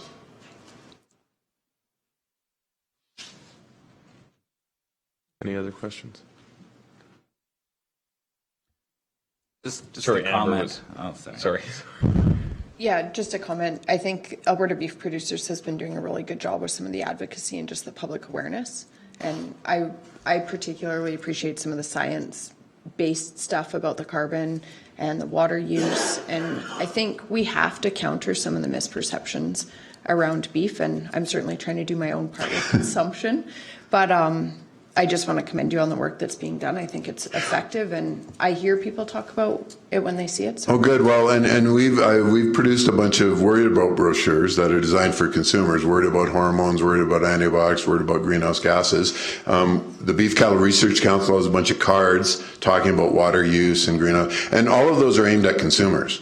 And we're exactly, I appreciate what you're saying, Amber, we're exactly trying to bring in sort of facts and science into the discussion and say, if you're going to, you know, somebody last week said if you, what was it, reducing, eating one less meat meal per week eating 4 less meat meals would be equivalent to the greenhouse gases, would allow you to take a transatlantic airplane flight. Totally false. It was out by a factor of 20. And Dr. Frank Mitloner from the University of California, Davis pointed that out, that they are out by a factor of 20. There's 20 times more emissions flying across the ocean than you get out of 4 meals of beef. So what we're trying to do is try and give people information so when they're making choices, it's an informed choice, not a choice because Gwyneth Paltrow said so.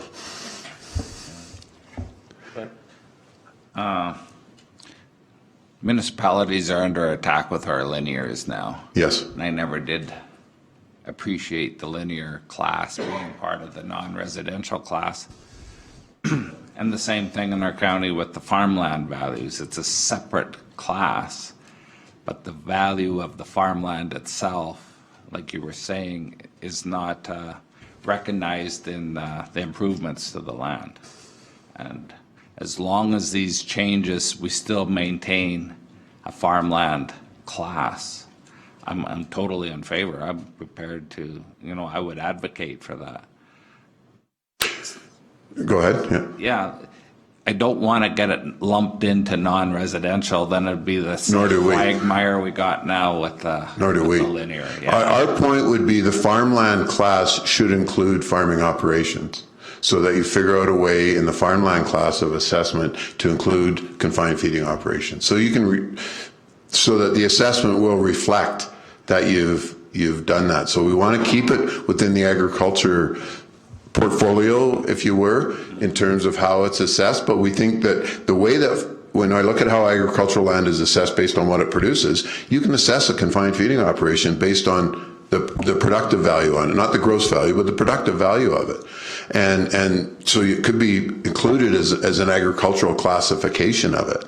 And that was what we're pushing for, not market-based, not getting it dragged into these other taxation classes. We just think it would be a more fair way to distribute the taxes among all farmers and ranchers if you included the confined feeding operations.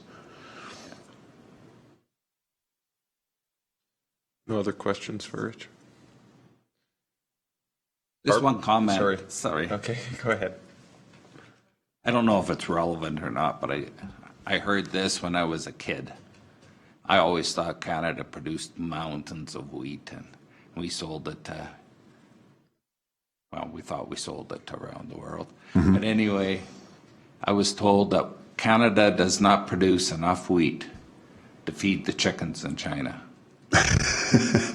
That's interesting. I don't know. I don't know if it's true or not, but that has always stuck in my head. The enormity of the Chinese market. Well, and their impact on the world is. Well, and that's what I made the point, because I just heard that this year that 50% of the pigs in the world are in China, and 20% of all global protein is Chinese pork. Yeah. Like, that's how big China is. So you're right. You know, we look at, and you know, that's a frustration, I think, for people in Canada when you talk about greenhouse gases. You look at Canada's contribution to global greenhouse gases, and then you take it down to agriculture's contribution, and then you take it down to the cattle industry's contribution. I think we're at 0.2% or 0.1% of global greenhouse gas emissions. So if you eliminated the cattle production in Canada, your impact on greenhouse gases would be, you wouldn't even notice it. Probably there'd be a slight increase because the grassland would get plowed up. It released huge amounts of carbon. So you're right, China's just big, and that's... Rich, I'm just wondering how much weight the recent announcement will be by scientists that red meat is not contributing to heart attacks and health issues. Do you think that's going to have a fair amount of weight? It helps. It's already been challenged strongly by a bunch of nutritionists. But it's nice to have that side of the argument brought forward, because the Cancer Research Institute that talked about what they said was it was carcinogenic, processed meats especially. So it's helpful to have the other side. I don't know that it's going to sway the argument. I think people on the nutrition side are just saying, what do I believe? But it helps to have it. I don't see it as a game changer, because it brings a little more balance to the argument. And I heard someone this morning said it perfectly. Common sense is really the best driver of what you do. Don't eat 10 times more meat or 10 times less meat. Eat a reasonable amount of a balanced diet. Yeah. So it helps us. And it's not an attack, so that's positive for us. It's actually something in our favor, but I don't think it's going to have a huge impact. It just helps the argument. Any other comments? Just to finish up here, we do have a provincial ASB conference this January, and perhaps that's the time where we can work with Alberta beef producers to come up with resolutions to start there and then follow this spring at RMA. But maybe if the board is willing, we could have a motion directing staff to work with beef producers to come up with needed resolutions around perhaps the tax assessment on agriculture lands with CFOs, and as well the resolution on trespassing protesters. Very similar to, I believe the government of Ontario is looking at it. Yes. And as well as Saskatchewan. Well, I think the Saskatchewan model is, people are looking at it and saying that's an appropriate model, and so I think a lot of governments are looking at it. So. And I can tell you I'd be happy to work with people on that. So I think it is time for municipalities and municipalities boards to become a little more political and get in and play politics with the big boys in order to, we are the grassroots of the province. So if somebody wants to make that motion, I can as well, but I would prefer it come from the board. Does it make? Go ahead. I don't have a problem with what you're saying. I'm just thinking about it. To me, it would make more sense if we had something from the cattle producers sent to us, and then we move that forward for them, rather than us trying to build something for them.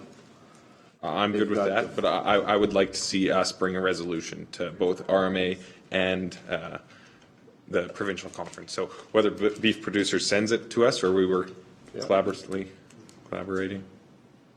Because anything that we come up with, you guys would want to have a piece of it anyway before it started moving forward, so that it met your criteria. So it'd be easier if we could do that. Put it together. Yes. And then we just confirmed it, and then it could go through all your ag service boards or your municipalities throughout the province and get that confirmation from all of them through to the.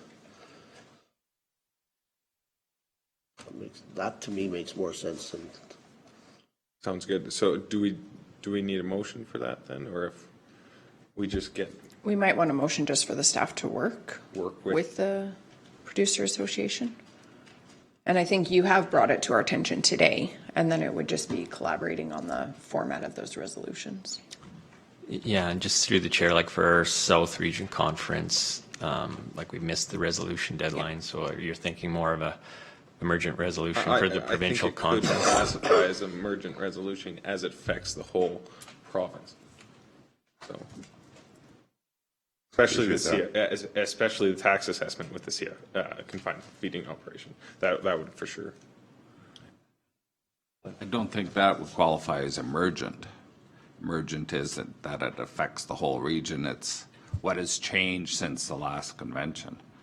But it would certainly be time to do it in the spring convention, or it depends how fast we get the information in. Spring convention deadlines are probably February-ish, I'm thinking, off the top of my head. And even this fall convention, it's the Canadian Food Inspection Agency, why they're not implementing those restrictions on Beyond Meat. That's a great bullpen Yeah. It is a question good, answer, a right, good for your question. ministers. So just remember that we have that option too. Yeah.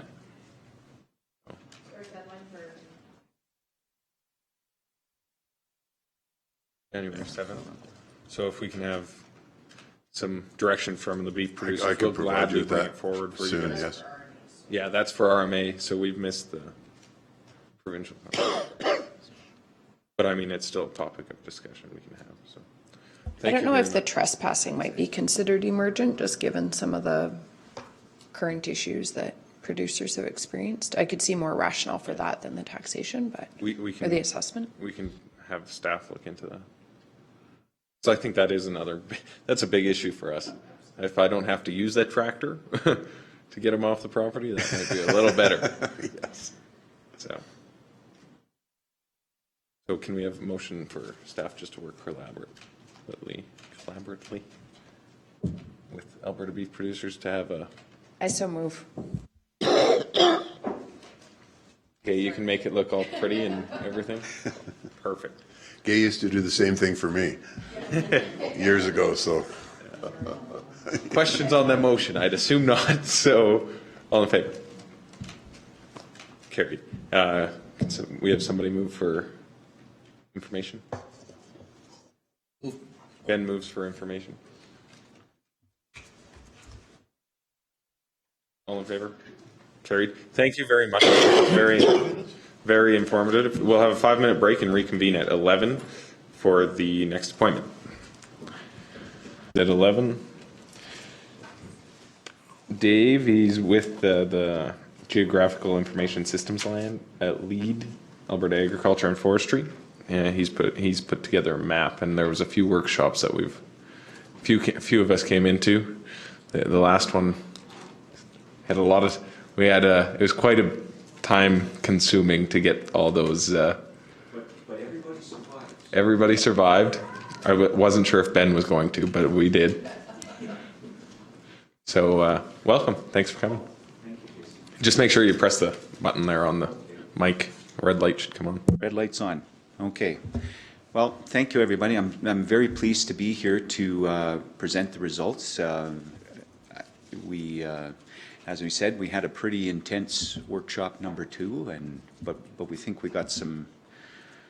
Well, we'll know for sure after this whether we've got some useful results for it. But we think they look pretty good to us. So anyway, so I'll just get right into it. So how do I? Aha. Okay. So today we're just going to do a bit of a review for those of you that were not present at this process. The outcome statement, the list of factors, how we established the weights and the scoring for the various factors and the layers that we came up with, as well as presenting the final map. We also want to spend a chunk of time going through how these factors were developed, and we believe that we got about 15 minutes at the end for discussion, so we're hoping we can get through that middle part. There's a lot of slides, but we'll go through them about 20 seconds at a time. So, and Javid's really good at talking, so we should be good, right? So anyway, so back in, if you may recall, back in February 26, 2019 was our initial workshop.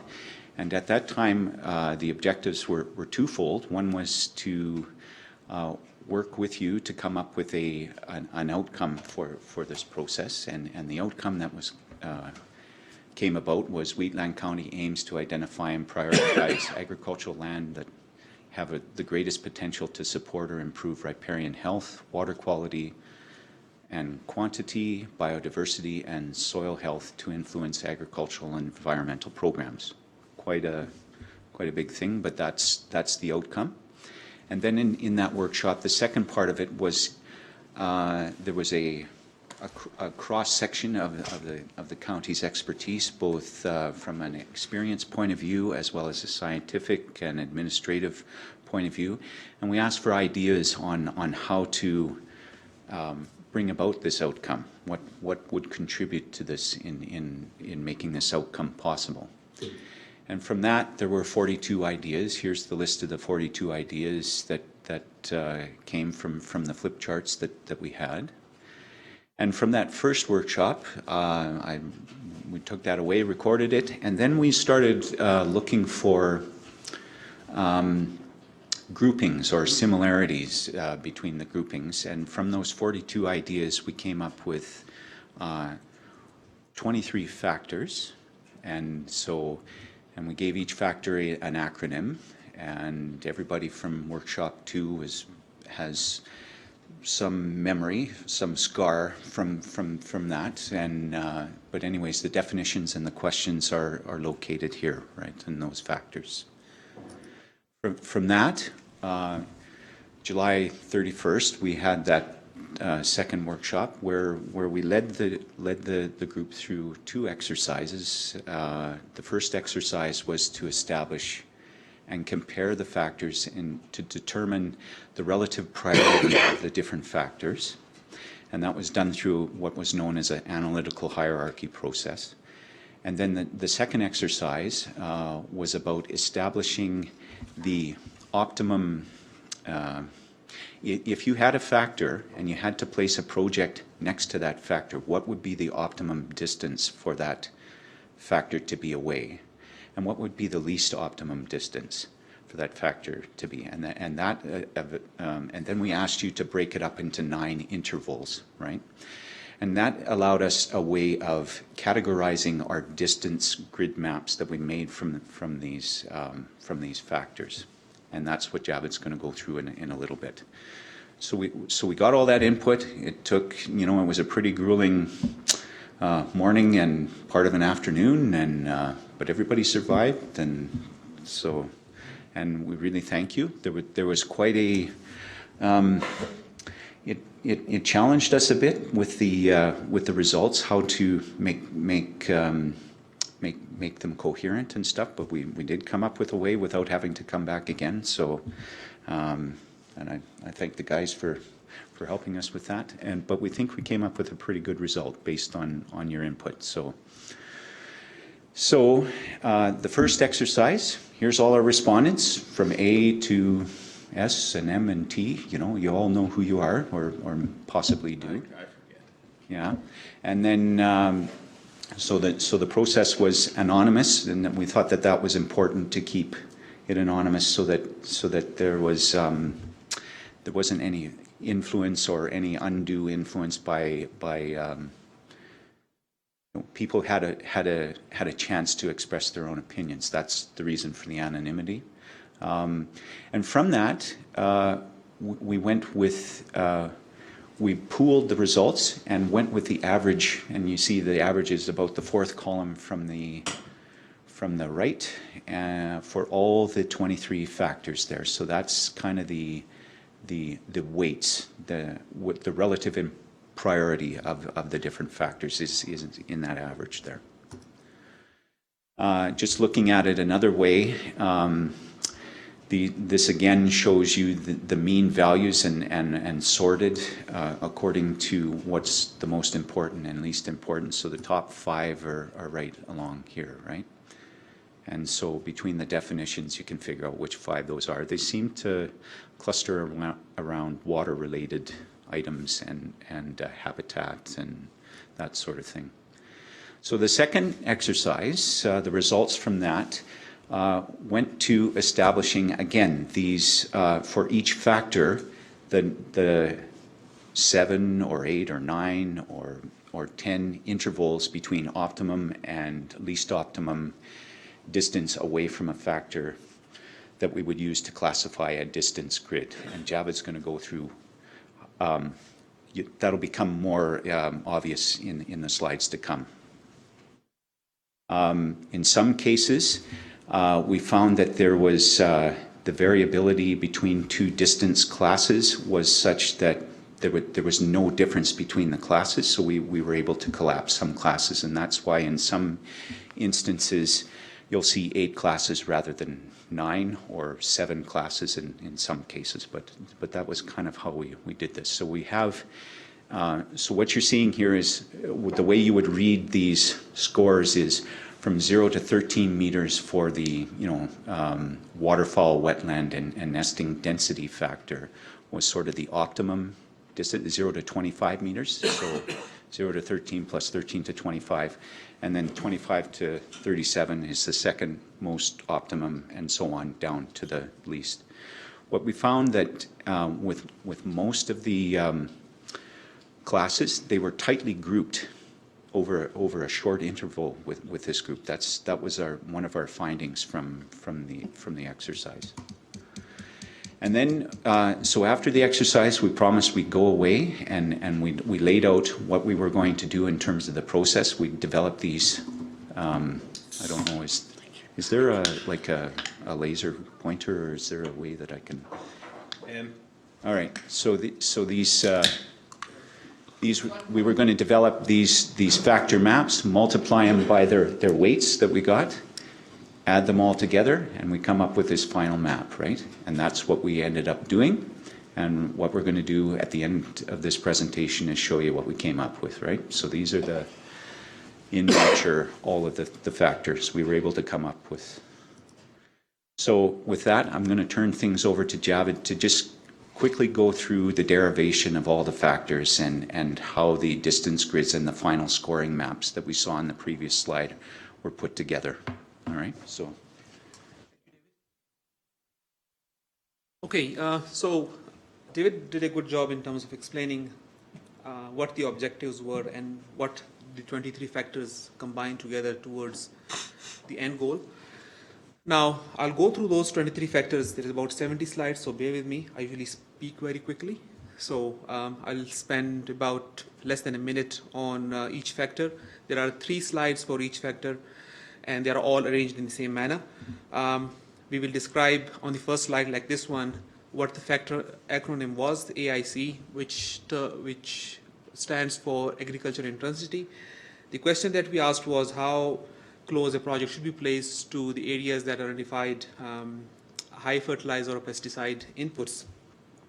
So the way we have done it on the second slide for each factor, we will have a map showing where that factor lies within the county of Wheatland and how we have determined that factor, or what kind of data sets that we have used to come up with that factor. So for this particular one, we use the annual crop inventories that is coming from the Agriculture and Agri-Food Canada annual crop inventory database. We use the last 3 years of data sets to come up with where the annual crops are. Then we also use the Census of Agriculture data sets to come up with where the high fertilizer use was applied, so that the 2 intersected layer will give us the map that is shown on the right hand side. Then we went away and determined the distance grid. The way David mentioned, anything which is in dark blue color is the areas that are far away from the features of interest for that particular factor. Anything which is whitish in color is areas that are close by, which is on the left hand side. That's our distance raster. On the right hand side is the distance classes. So based on the exercise 2 or the workshop 2, we have the different distance grids from most suitable in green color to least suitable in brownish color. The classes there. Class number 10 is a filler class, which because we are using some map algebra, we need to have a filler class so that we can multiply and to come up with different weightages towards our final goal. So that's one factor. The rest of the factors will follow the same process. So the second factor was the AIL, which is the agriculture intensity. We wanted to know where the project should be placed on areas that are identified as high livestock density or manure inputs. We use the Census of Agriculture data for this particular case. Again, we use the upper quartile to define where the high densities are, and is shown on the map in the dark gray color. We have the distance grid on the left and the most suitable classes on the right. You would wonder that is all the classes shown over here? Yes, it is. And if I zoom in on that particular region, we can see all of those classes, since, as David alluded to, the fact that some of the information that is coming from the respondents were statistically analyzed, and the areas the distance classes were quite narrow, so they are not showing up, but it's pretty much there in our GIS analysis. And when we combine the multiple layers together, which we will see towards the end of our exercise here, you'll find that it all merged well in terms of showing up areas that should be prioritized for any projects. You can stop anytime, but I'll go through those factors rather quickly here, right from here on. So the third factor that we looked at was the BMPA, which is the areas of best management practices adoption. And we use the Growing Forward 2 projects. We have the quarter section details. We took the centroid of that, map it out, and then that becomes our feature layer. We have a distance grid for that, as well as the distance classes for the third factor, shown on the right-hand side. Again, those classes are there, and if you zoom in on that particular area, we can see it. Now, the fourth factor was the DR, which is the drought risk. We wanted to know where the project should be placed in terms of the drought risk. For this particular factor, we have the ACS database, which is the Agroclimatic Information Systems. And in that particular database, we have the townships, and we know based on the normal precipitation, if it's below normal precipitation, which is less 172 millimeter, that will give us the areas that have more drought. Pretty much all of the western regions on this particular township have drought problem there. So we took that. Eastern, sorry. Yep. So that becomes our factor layer in this particular factor. We use the distance grid and the suitability classes being mapped from workshop 2, and is shown here on the map. The fifth factor was the ESA, which is the environmentally significant areas. We wanted to know where the project should be placed in terms of environmentally sensitive areas. County of Wheatland provided this layer to us, and we used the ESA layer and took it as our feature layer for our subsequent analysis to determine the distance grid on the left and the most suitability class on the right. Anything which is dark green color are areas which are most suitable to be placed for EAC factor for our projects. Again, areas that are far away are dark brownish color. FR was another factor, which is the flood risk. And for this particular one, the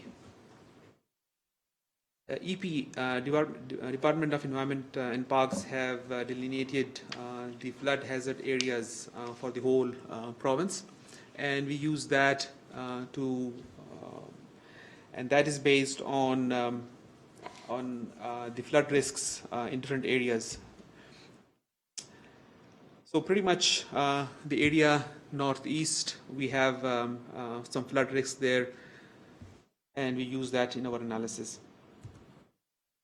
The next factor was the HFIZ, which is the human footprint and industrial zoning, and we want to know where the project should be placed in relevance to the urban and industrial development.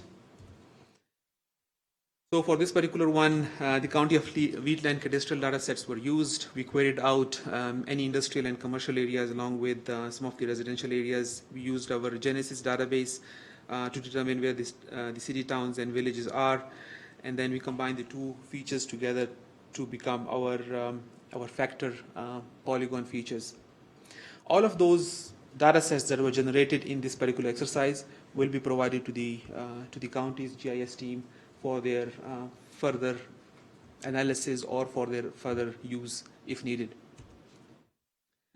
Now, HFIZ, again, we have a distance grid on the left-hand side as well as the feature distance classes on the right-hand side. In this particular one, the green is not the most suitable class. The green, which is the most suitable class, is slightly outside. It's not straight onto the actual feature, which is slightly different, and is shown on the map there. HSAL was the eighth factor that we looked at, which is the high salinity factor, and we want to know where the project should be placed in relevance to the saline areas. And the province have done some salinity mapping some time ago using the aerial photographs, and we use those data sets to clip out the area that is in the dotted region here. The dotted region is the one township outside outside our county, and just because we wanted to know any the adjacency values there, because we all know that water and roads and other features don't go in a straight line or ends up at the boundary of the county, so that we can include those features into our analysis. So again, we have a distance grid for this particular factor along with the distance classes. Green again more suitable, which is on those saline areas. Number 9 was the HVCL, which is the high value cropland. We wanted to know where the project should be placed in relevance to the high value cropland. We used the annual crop inventory along with the aggressive land suitability rating LSRS classes. Here we are looking into rich soils, which is soil LSRS values 4 and below. So the combination of the two annual crops along with the rich soils give us the HVCL feature factor layer that we used in our analysis for our distance raster as well as the distance classes there.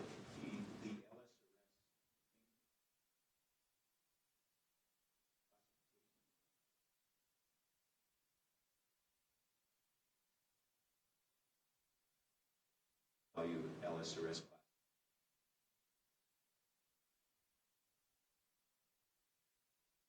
Cropping land 5 are often used for.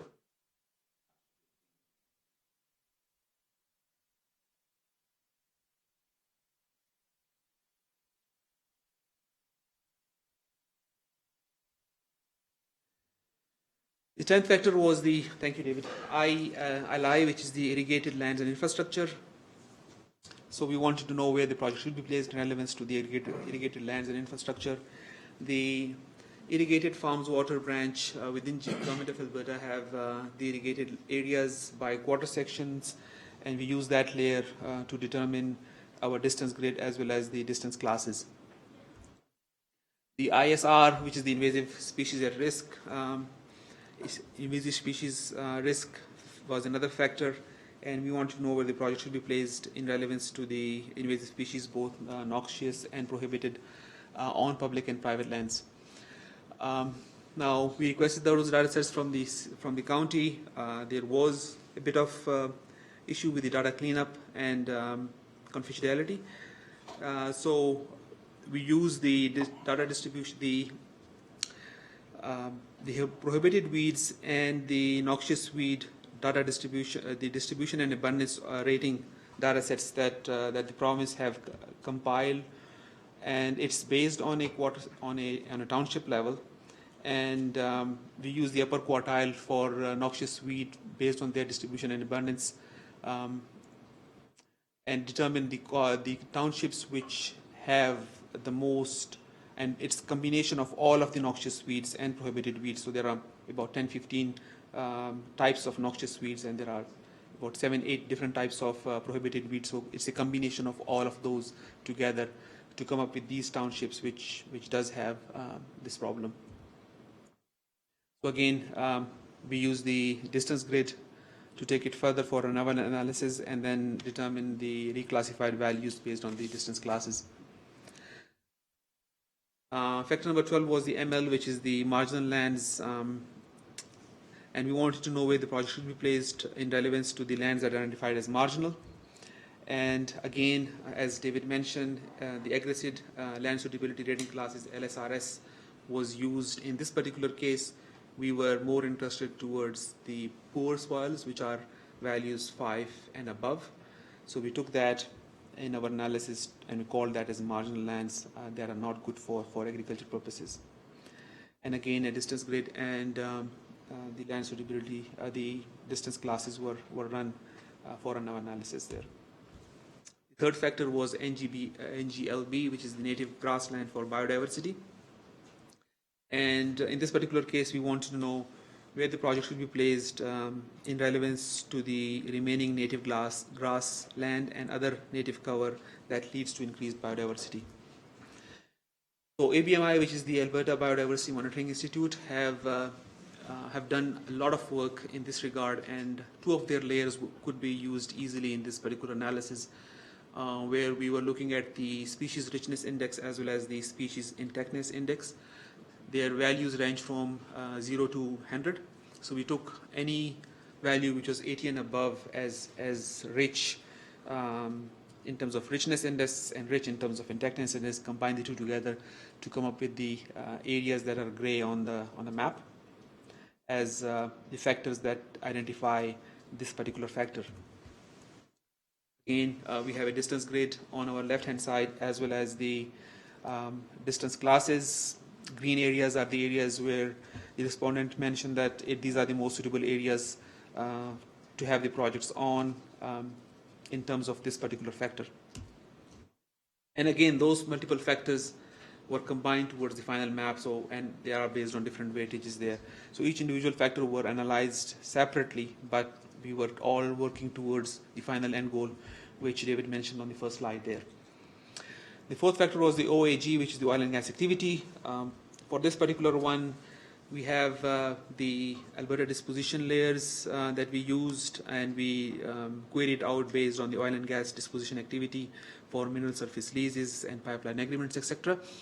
The same surface can be generated from the publicly available human footprint from ABMI.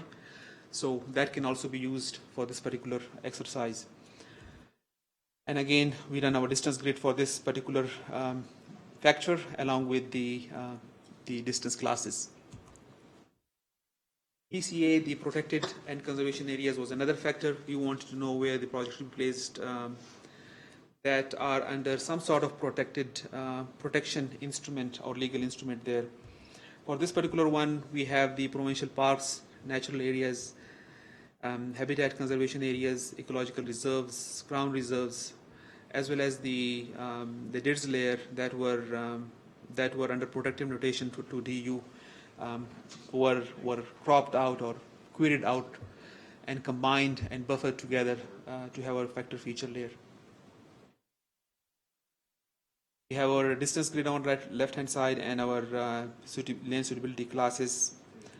And again, the distance classes in green shows areas where we should have projects placed on. And again, these are the areas where the protected have some protective instruments, legal instrument. Next factor was the RAM2E, which is the riparian area mainstream to ephemeral. We want to know where the project should be placed in relevance to the riparian areas.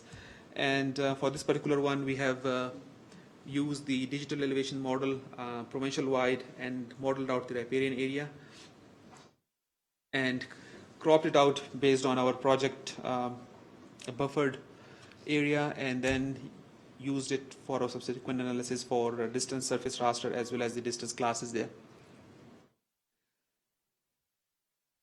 The next factor was the RECI, which is the recreational impacts. We want to know if where the project should be placed in terms of areas that are at risk from off-road recreational impacts. We don't have a layer that shows where the off-road recreation is happening in the province, so we used a proxy. For this particular proxy, this is an example of the land use information based on 2010 layers, where the different land uses are on our project area or on our county here. And we were interested in only particular land uses. For this particular one, we only clipped out or cropped out the areas which are forested, treed, grassland, wetlands, or of other use. Other use is kind of barren lands too, that were clipped and buffered to the project area. We also use the high erodible soils layer. So soil erodibility was studied by the province some time ago, and we took that information, and the areas that were of high soil risk was combined based on those land use type to come up with the areas that can identify this factor and is shown in gray color on the map. Again, we have a distance grid for this particular factor along with the distance classes.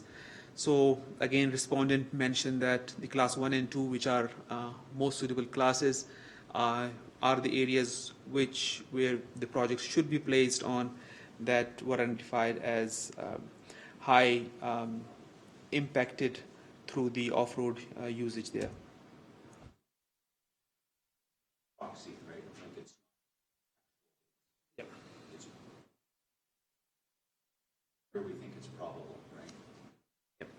And again, when we multiply with different factors there, it all smooths out based on how much weight one factor gets in relevance to the other.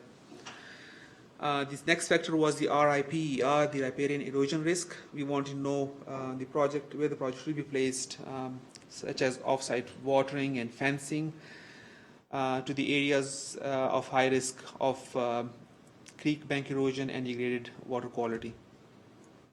So we have the high erodible soil layers that we used and was used in the previous exercise there, and we modeled out the riparian areas. Combining the two together will give us the areas that are riparian and have high erodible soils, and we use that layer towards a subsequent analysis for distance rasters as well as the classes. SAR factor 19, species at risk. We want to know where the project will be placed to critical habitats and the two species at risk. For this particular one, we have multiple species or multiple data sets we looked at.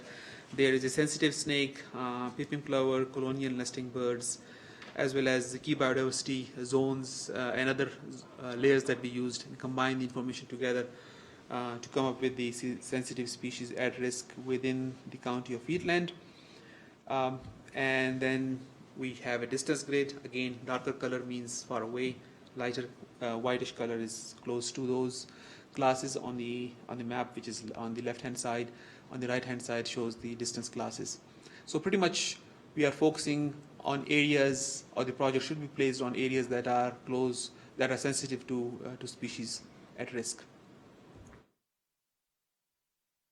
Sorry, it was a long marathon there. We have 22 factors. It was a rigorous process. We used a lot of data sets there for this particular exercise. So factor number 20 was the TNP, which is the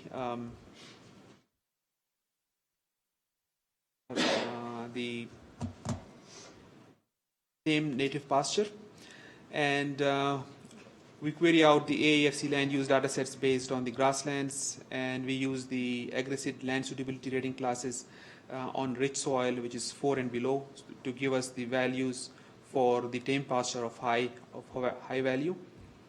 And again, the similar exercise was done to come up with the distance classes. UPLE, which is the upland erosion, both water and wind, was another factor. For this particular factor, the data sets that were used was the water erosion risk that was done using the universal soil loss equation, and the wind erosion risk that was used in using the Coty and Petapis study for the whole province, and we clipped it out only for the project area in this particular case. And we have the distance raster as well as the distance classes. So the respondent mentioned that anything in green, the areas that are of high risk to wind and water erosion is where the project should be placed. The next factor was the VIS, which is the visibility. We want to know how the project should be placed close to that are highly visible, that is roads and urban centers. We use the National Road Network 2011 data sets to come up with the numbered roads, buffered them by 25 meters. Similarly, populated areas, cities, towns, and villages were the areas where were targeted from our Genesis database. We buffered that by 1 kilometer. And then we combine the two together to come up with the visibility classes as well as distance grid. The WVAL, which is the wetland value at loss, was another factor, or the last factor. that we looked at. We want to know how the project should be placed in relevance to the wetlands at risk, and that are of high value to waterfowls and nesting density there. So Alberta merged wetland inventory was another data set that we used in this particular case, combined with the sensitive species. So anything which is within this sensitive species and our wetlands are identified in the black color here. Not that apparent, but there are a few areas which is in the southern part and just outside the boundary there. So the distance grid is shown here on the left-hand side, as well as the distance classes on the right-hand side. And again, those distance classes are based on the study that was done in or the information that was collected and compiled and statistically analyzed in our workshop 2. This is the final grid that we have in terms of, based on all of the classes there, all of the factors, the 23 factors that we talked about, and our weights that were given based on the analytical hierarchy process. And I will let David explain this, along with how useful that would be for the county. Thank you. Thank you, Javed.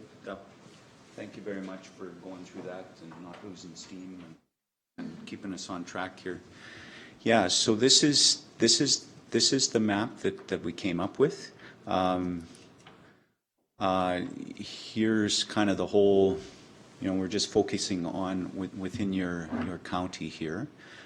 There's a list of the factors that went into this and their priorities, and they're all contributing to that outcome at the bottom there. But the way to interpret this map is that anything in purple is sort of low priority based on the cumulative weightings and factor scores, right? Anything that has that is high is beige or light brown area, right? So that kind of gives you a sense of where we think, based on the input we got from you. That's our best guess at where the priority areas are within the beige areas, and the less priority is the purple, right? This presentation we're leaving with the group, so you can study it more. We're also leaving all the data sets with you that we used, the ones that we're allowed to. So, and most of them were, or we have proxies that represent the same thing. So, so our question to you is, did we get it right? Is this what you expected? We open it up for discussion, questions. I have some ideas, probably you do too, in terms of how to use this map, in your programming. This map is intended to be a filter, so that instead of carrying all those different factors in your mind as you're evaluating projects, you can place their location on this map and at least have a first cut of, whether to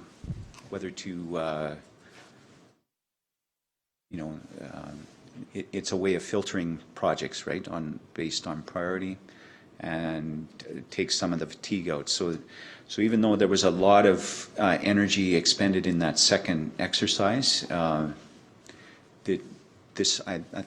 believe if we got this right, it should help you in evaluating your projects into the future here, based on your outcomes that you want, right?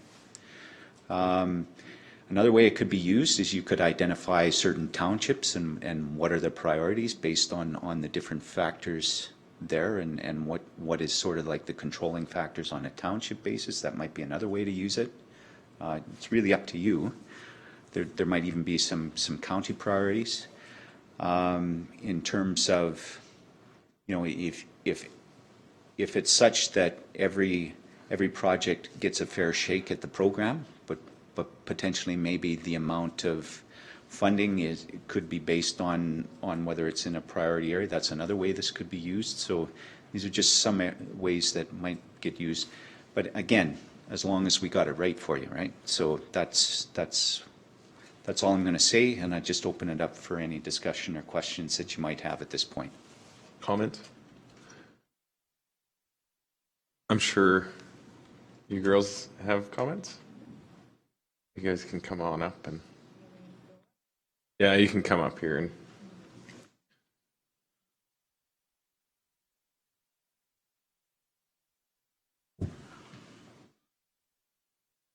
I don't think Barb's coming back either, so. Okay, well, I just want to thank the Alberta Agriculture staff for all the work that they've done on this. This was a project that was funded by Alberta Agriculture. And then also all of the people here who took part in the project that gave up 2 mornings of time to help us out. I think this will be a useful tool for us with our ALICE projects and our other county funding. And what was I going to say? Oh, one thing I just noticed, David, is that part of Siksika is in the map. It's the southeast portion of this map. All the white at the bottom is Yeah, basically all that white is Siksika. Okay. Yeah, so we got to mask that out, right? Yeah. Yeah, okay. Yeah, can be done. Yep. And there's still options for making some changes, or is it sort of a set map now? I think like the ranking is set, but if you have other ideas in terms of how to represent the factors, we can certainly tweak that for you to make the map different. But I don't think, like, if you want to leave out things, Yeah.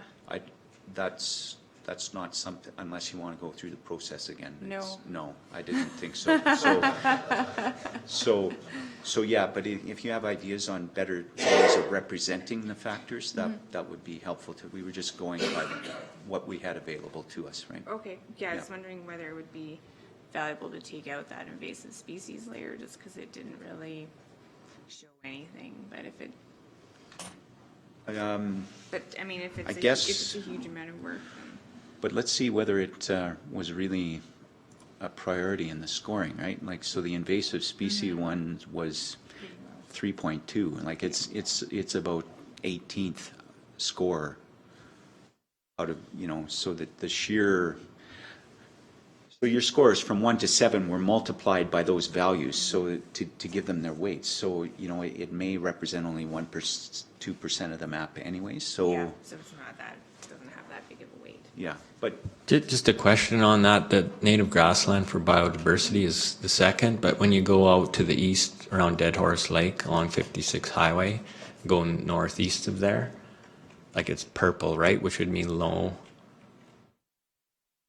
Yeah, low value. Shouldn't it be the other way around for some of that?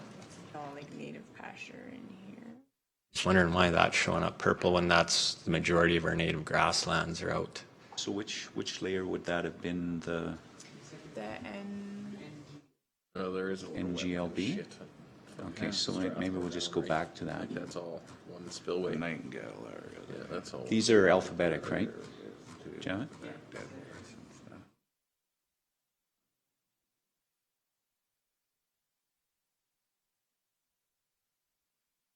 So this one? Well, you can see Clark's place there. It's a big square. We don't want to know that. We don't want to know that. Well, but that's showing. But if there's some native, so it's just curious, like you say, why it's not coming up more important on the. Well, it may be that there's certain things that we took a guess based on the classifications in the data set on what seemed most appropriate. If there's stuff that's missing, we can certainly tweak that and get a better, make that more representative, right? That's part of this meeting, right? Is to see how we can, because as long as we get the layers right and the process doesn't change, it's easy to redo the map fairly quickly. So we just want to make sure we get this part right, And that's why we're leaving the presentation. So if you have ideas about the layers, if you want to remove layers, that's a bit more of a problem for us. But if you have ways of representing things better, that we're open to fixing that for you. No problem. Yeah.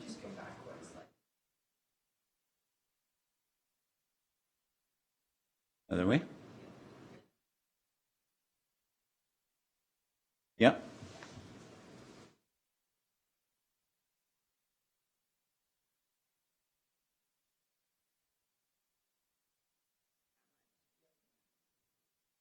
This is could be, you know, we might adjust that to 75 or 60 depending on. What did we use on least conflicts? Do you remember, Sarah, what value, like what amount of grasslands per quarter, native grassland per quarter? I don't know. I thought it was like 60 or something. It was a little more than 80. If you were to lower it to 60% native grassland, I think you would have a much larger sprawl. Okay.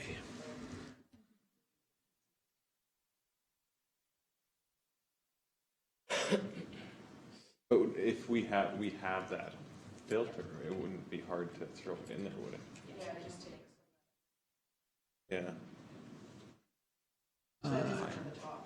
Yeah, I'm just talking about native positive. Yeah, so we got to get that one right.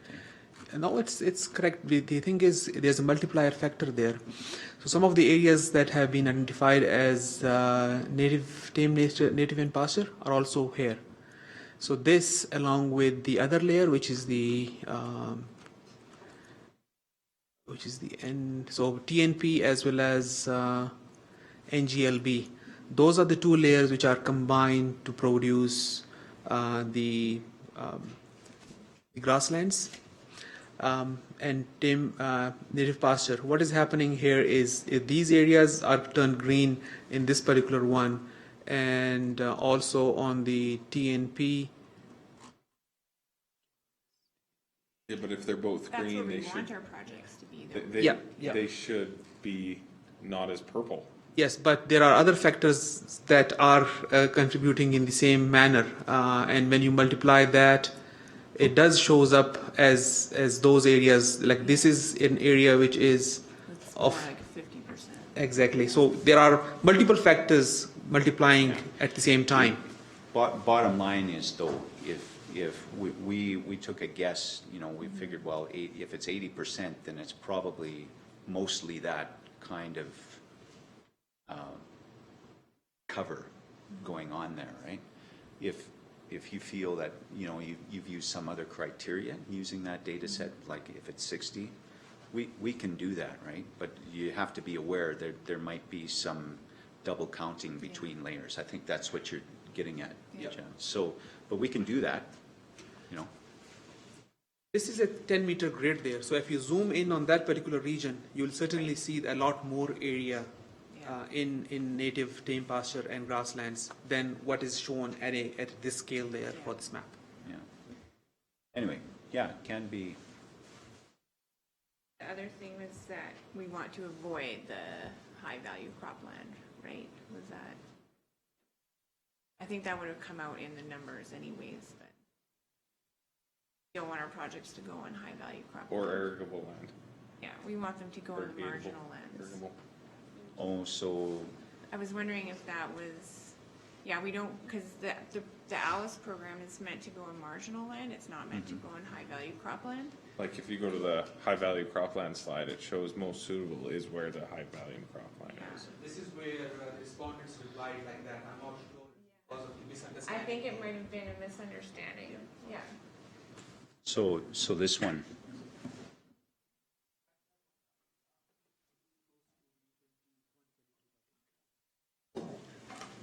No. No, it's way further. Or irrigable, like, or irrigable land too. Yeah. Oh, you just went past it.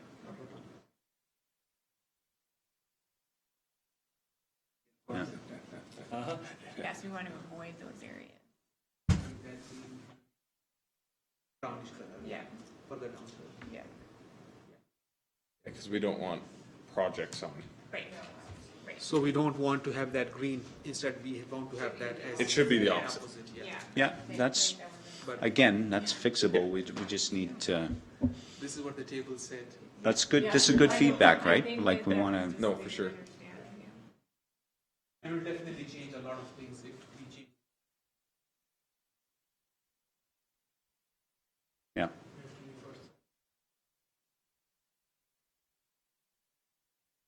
Well, like crash test dummies, that's what these presentations are for. So thank you for your feedback. We'll, You can see we'll Clark's adjust saying and, that isn't high value. Yeah, that is because what's yeah, on. Yeah. okay. You tear up native land, it's the same ground under. Does anybody have any questions or comments? Any other comments?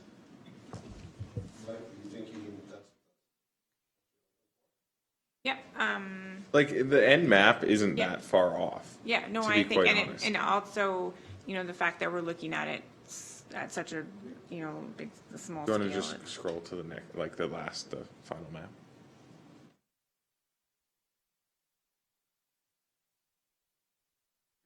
Red Deer County has a similar map that they've done, and they use it in their ALICE program, and they, One too many. you know, the people in the highest, like in the brown areas, are the ones that get the most amount Yeah. of funding. And I mean, it's not really any surprise, because it's basically showing our highest priority areas are our riparian areas, right? Yeah. So it's, You go down the Crowfoot Creek, it's all the Crowfoot Creek. yeah, and the bow and the red deer and the rosebud, so, yeah, and around the lakes. And that's what you want. Yeah, and then you just want to, you know, have some scientific data behind you when you make those decisions, so, yeah. Thanks very much. Okay, so we'll, if you can, captured some of these, Yeah. we'll, if we could just confirm. Sure. And then we'll. Oh, you want me to, I can send it to you in writing. Yeah, yeah, Okay, and we'll get it done. perfect. Yeah. Any other questions? Can we have somebody accept for information? Rex moves for information. All in favor? Carried. Sorry, yay. Are we moving too fast? Thank you, everyone. Thank you for coming in. Very interesting. Everybody good to keep on going for, we could probably hammer this out before lunch. 3E, request for decision, Clean Farms Agriculture Grain Bag and Twine Recycling Pilot. Yeah, so the program is finalized. We were selected as one of the collection sites. There's a list there of the other areas, the 20 in the province. So it's just a matter of deciding if you want to go ahead with it. There may be some changes to this particular agreement just because with our situation, it's obviously unique. So my understanding is, so the way they have the program laid out is for these participants, they'll pay $55 a ton for the plastic and a $15 loading charge if you wish to load your own material. So for us, we are allowed to still sell our plastic to the Hutterite colony, Crowfoot Plastics, and then we would still get the $55 ton from Clean Farms. We probably wouldn't get the loading charge, but because we've been involved with it, with this program for a number of years, and it's working well, that they don't want to change that. So in other words, we would be able to get our 110-ish a ton from sales plus the $55 a ton from Clean Farm program as well. So don't really see any downside to it at all. It'll be just a matter of now that we're collection sites, we'll be collecting from other areas. We'll continue rolling for our ratepayers, and then we would accept material from other areas here at the yard and stockpile it, but we would make a determination at that point if it can stay rolled or if we have to re-roll it for cleanliness, and then we would ship on our own to Crowfoot Plastics. So there is a 30-day out clause if you know, it isn't working out. But I think it's obviously it'll be well worth entering into the agreement. Questions? Do you anticipate getting a lot from outside the area? It's hard to say. I don't think so because of Drumheller being a collection site. Rocky View is as well at Irricana. So I would expect some potentially from Knee Hill and maybe Newell. So yeah. So when you set up as a collection site, you won't be rolling that comes from outside the area, so you're not sure what's coming in from out there. It'll need to come in rolled to here.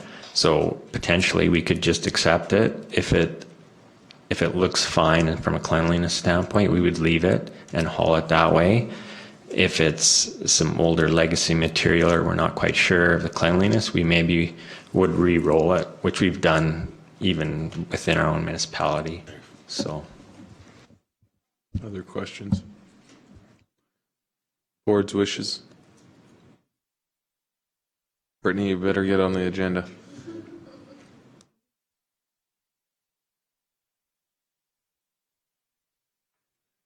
Tom moves. I'll move the approval. Questions? All in favor? Carried. ASB 2020 meeting dates? Questions on the meeting dates? Yes, these meeting dates would just be forwarded to your organizational meeting if they're in line basically with this year. I think the January meeting is maybe a little later, but Everybody can, long ways away to plan that, but everybody can make it. Good to go? Recommendation? Barry moves. All in favor? Carried. Request for decision, Western Canadian Conference on Soil Health and Grazing. I've read this motion already, so I would be prepared to move it. Questions?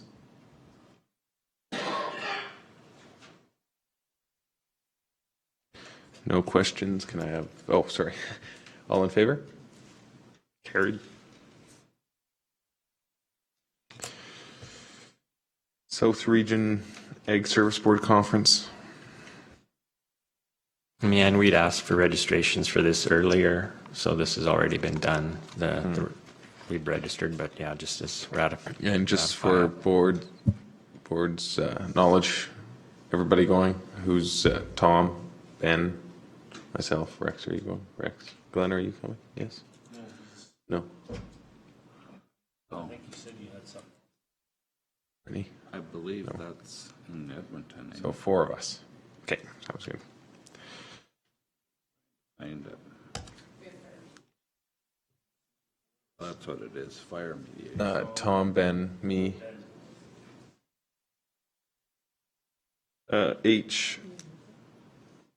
Well, do we have to move it? Sorry. Oh, sorry. Can I have a motion? Amber moves the recommendation. All in favor? Carried.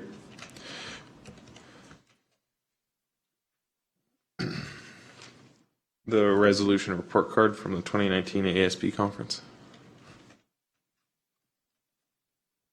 Yeah, that's just there for your information. It'll be discussed at the provincial conference. I don't know if you had time to go through it, but the provincial committee, either they go through the resolutions and either accept them as presented, rate them as unsatisfactory, or more information needed.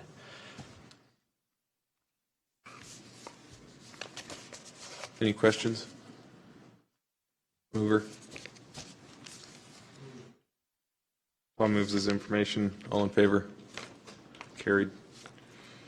Sorry. Jump down to J.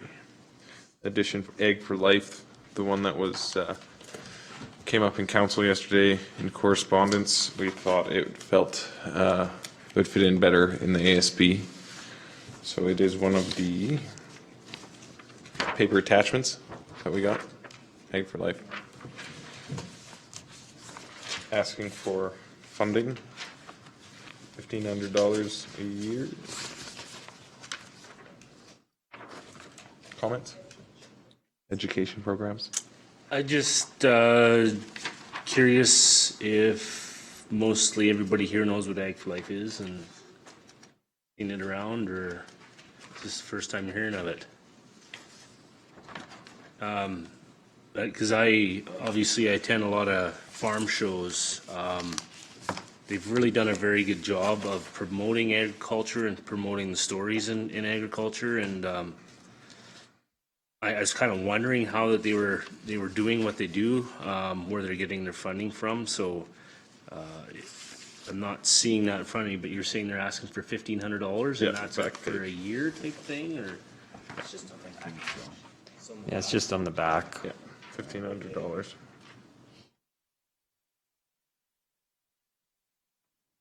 Annual supporter of $1,500.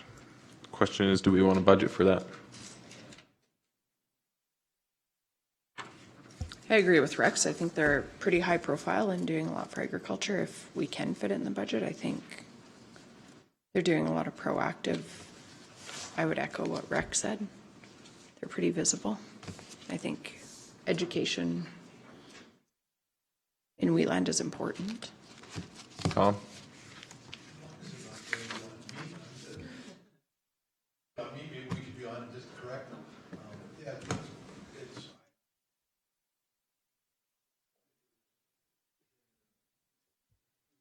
Yeah, we had a quite extensive conversation about how we should be getting into agriculture advocacy and education. So this is one of the ways. Rex, you're familiar with them. Would you like to move that? Well, yeah, I could move it. I guess I was going to say, I mean, if we didn't physically have a budget, we did just move $20,000 for shelter belt. I mean, $1,500. We could probably play with the numbers a little bit if we had to. We didn't have that money, so, but I will go ahead and move that motion. Any questions on the comment? Is that that's yearly? 1,500? Just for clarification. I mean, I know they're asking for an annual thing, and I don't think we should have to bring it in every year, but I would say at least for 1 year, and then the second year we can decide if we want to continue the program or not. Can we find the monies in the budget? Yeah, we'll just, I mean, it'd be a recommendation to council to add it to the budget, but I'll do that for your next rounds of budget discussions. And we have gone through kind of budget lines, so things are laid out a little more specifically for it. So I'll just make sure this is in, we do have a donation budget line, so. Okay. No other comments?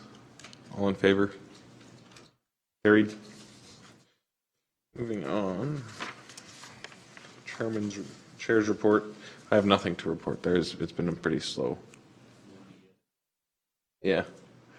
So that I don't have a report to move, so we'll just manager of Ag and Environment report. Russ. I'll just stay here if it's all right, Mr. Chairman, rather than going up. I'll just deal with the operations side, the environmental program, conservation program. If there's a question, we have Alyssa and Sarah here, but club route surveys, we had a goal of completing 100. I think we were at 104 before the weather hit here. We did have one suspect sample we sent away. I actually sent it away to 2 labs just to be sure, because I thought that it was going to come back positive, but thankfully it was both negative on that. So we will continue if and when the weather changes around here. We also sent some samples away for Alberta Agriculture, cut canola stems and sent them away for testing for blackleg and sclerotinia. Our other surveys, grasshopper survey, birth armyworm surveys obviously completed. We were into our second round of mowing and spraying on our program where the rotation we follow by grader division. I think we're done the 1 grader division, 1.5 potentially in our second round here. So we'll continue that again when the weather changes around. Some fall spraying of our waste transfer sites, a little bit in some hamlets done as well. And we did quite a bit of erosion work this year, erosion control work with seeding oats on our road construction borrow areas, which worked out really well just because of the moisture we had, obviously, after the seeding was done. So, and then just on to meetings, events. We did do a bag rolling demonstration at the inaugural Ag Smart Conference in Olds on August 14th. So we were slated for 2 different time slots in the last day. The first one, I think we had about 50 or so people there, so it was quite well attended and lots of questions. Obviously, with the Clean Farms program, it's still a lot of interest in what we're doing with other areas. Some upcoming workshops: Get the Dirt on Soil Health workshop, October 16th in Irricana. And then into our winter workshop, there's one in February 2020 for Jim Garish grazing workshop, Sarah. And there'll probably be some other things that'll come up. I'll probably host another farmer pesticide applicator certificate training as well through the winter. South Region Conference course coming up October 22nd, and then the Provincial ASB Conference January 21st to 24th in Banff this year. It's the Central Region that's hosting. That's all I have for my report, Mr. Chairman. Questions for us? Yep. Who did the survey for the grasshoppers this year? Was that through Alberta Ag? Yeah, that's kind of our longest ongoing survey. We do it every year. We try to hit one spot per township, so we have about 40, 45. And then they use it for their forecast map, which it'll go to the next year's modeling. And that's the one survey that they, if municipalities can only do one, that's the one that they request we do. So, so yeah, it's just staff, my staff, various staff has done it over the years. So Okay, I was just curious or surprised because I thought there hadn't been that many grasshoppers in a long time. I've seen. no, and there hasn't, but that's why we're doing the surveying. So there is if there's a potential outbreak that looks That's like what it's I'm saying. coming. I Yeah. guess I'm saying I've never seen so many grasshoppers as I've seen this year. This year? Oh, okay. Which surprised me. Yeah, and it totally depends on the area. You can appreciate with our size of 1 million acres.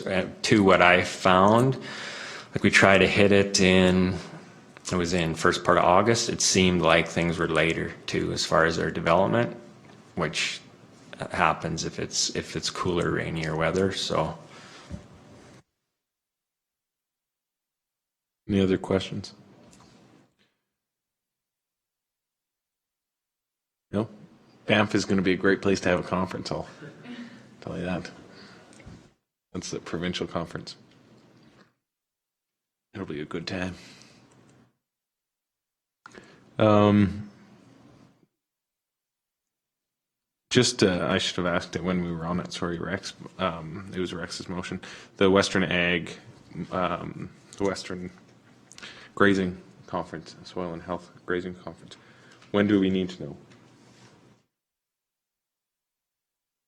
Of October. Yeah, I'm trying to look for it here. October 20th. I gotta just zoom in. Early birds before October 31st.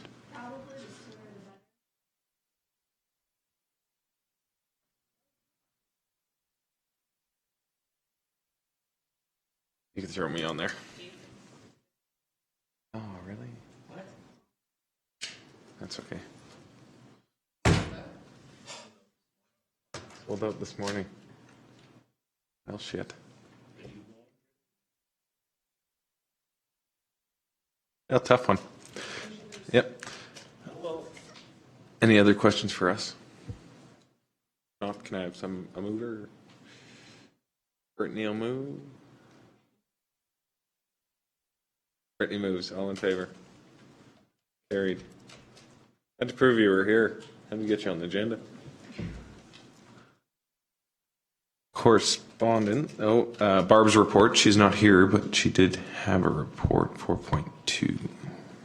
Oh, sorry, 4.3. Any questions for Barb? Not that I can see. Tom moves her report. All in favor? Carried.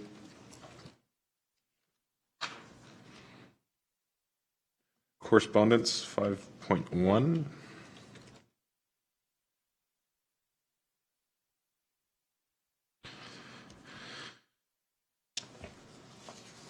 Yeah, just the pest insider, Foothills Forage Grazing Workshop that I mentioned earlier in your CANA, the ad, and then just a letter confirming our hosting of the 2022 Provincial ASB Tour.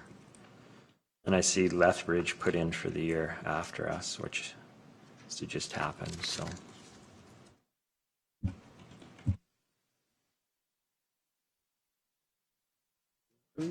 Yep. Yep. I'm saying, yep. Any questions on the circulated correspondence? No?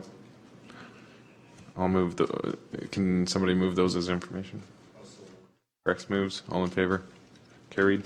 Moving down 4.2 Ag ASB Grant Summary Report. Big booklet. Yeah, so there's. It's not on here, it's a, this thing. Yeah, this has started in the early part of 2019. There was a survey that the Fieldman did, as well as ASB members, I believe chairman and vice chair went to a face-to-face session. So yeah, there's lots of detail in there, but basically looking at ways to improve programming, see what priorities are, or what with feeling was priorities, whether it was from the Fieldman or board members as to what directions that boards could go. And assuming a big part of it will be to implement some of these things within our new grant cycle, which we should be getting anytime our agreement was done this year. So there should be a new round of grant dollars coming. So there'll probably be some changes with that based on this report, I suspect. I'm not going to make you all read it before we pass it, but you can take it home. If there's any questions, I'm sure Russ will be happy to answer. Well, can we accept it as information for now? Yeah. Glenn will do it. Okay. Glenn moves his information. Thanks for waking me up. Questions on Glenn's motion? None? All in favor? Carried. Moving down, Foothills Forage. Another added.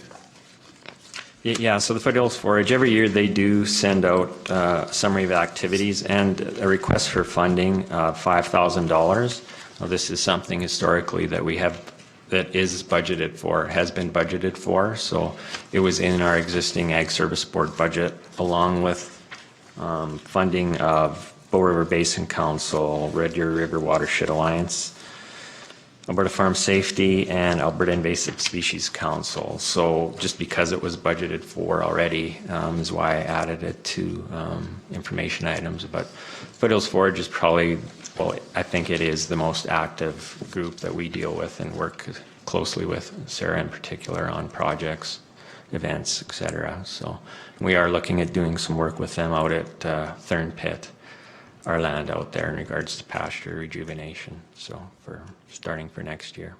So the reason why it's in information, it's already budgeted. Does anybody have a problem with it being budgeted? No? 5,000, I think. Yeah. Additional amount. If there's no questions or concerns with that budgeted amount, can we have somebody move his information? Barry moves. Any questions? All in favor? Carried. I believe that is it. Our next meeting will be the 15th of January. Any other comments from Russ? No? We're good to go? Lunch, stick around for lunch, and I believe there's a few of us with emergency management. So I have a motion to adjourn. Tom has moved. All in favor? Carried. Thanks for coming up.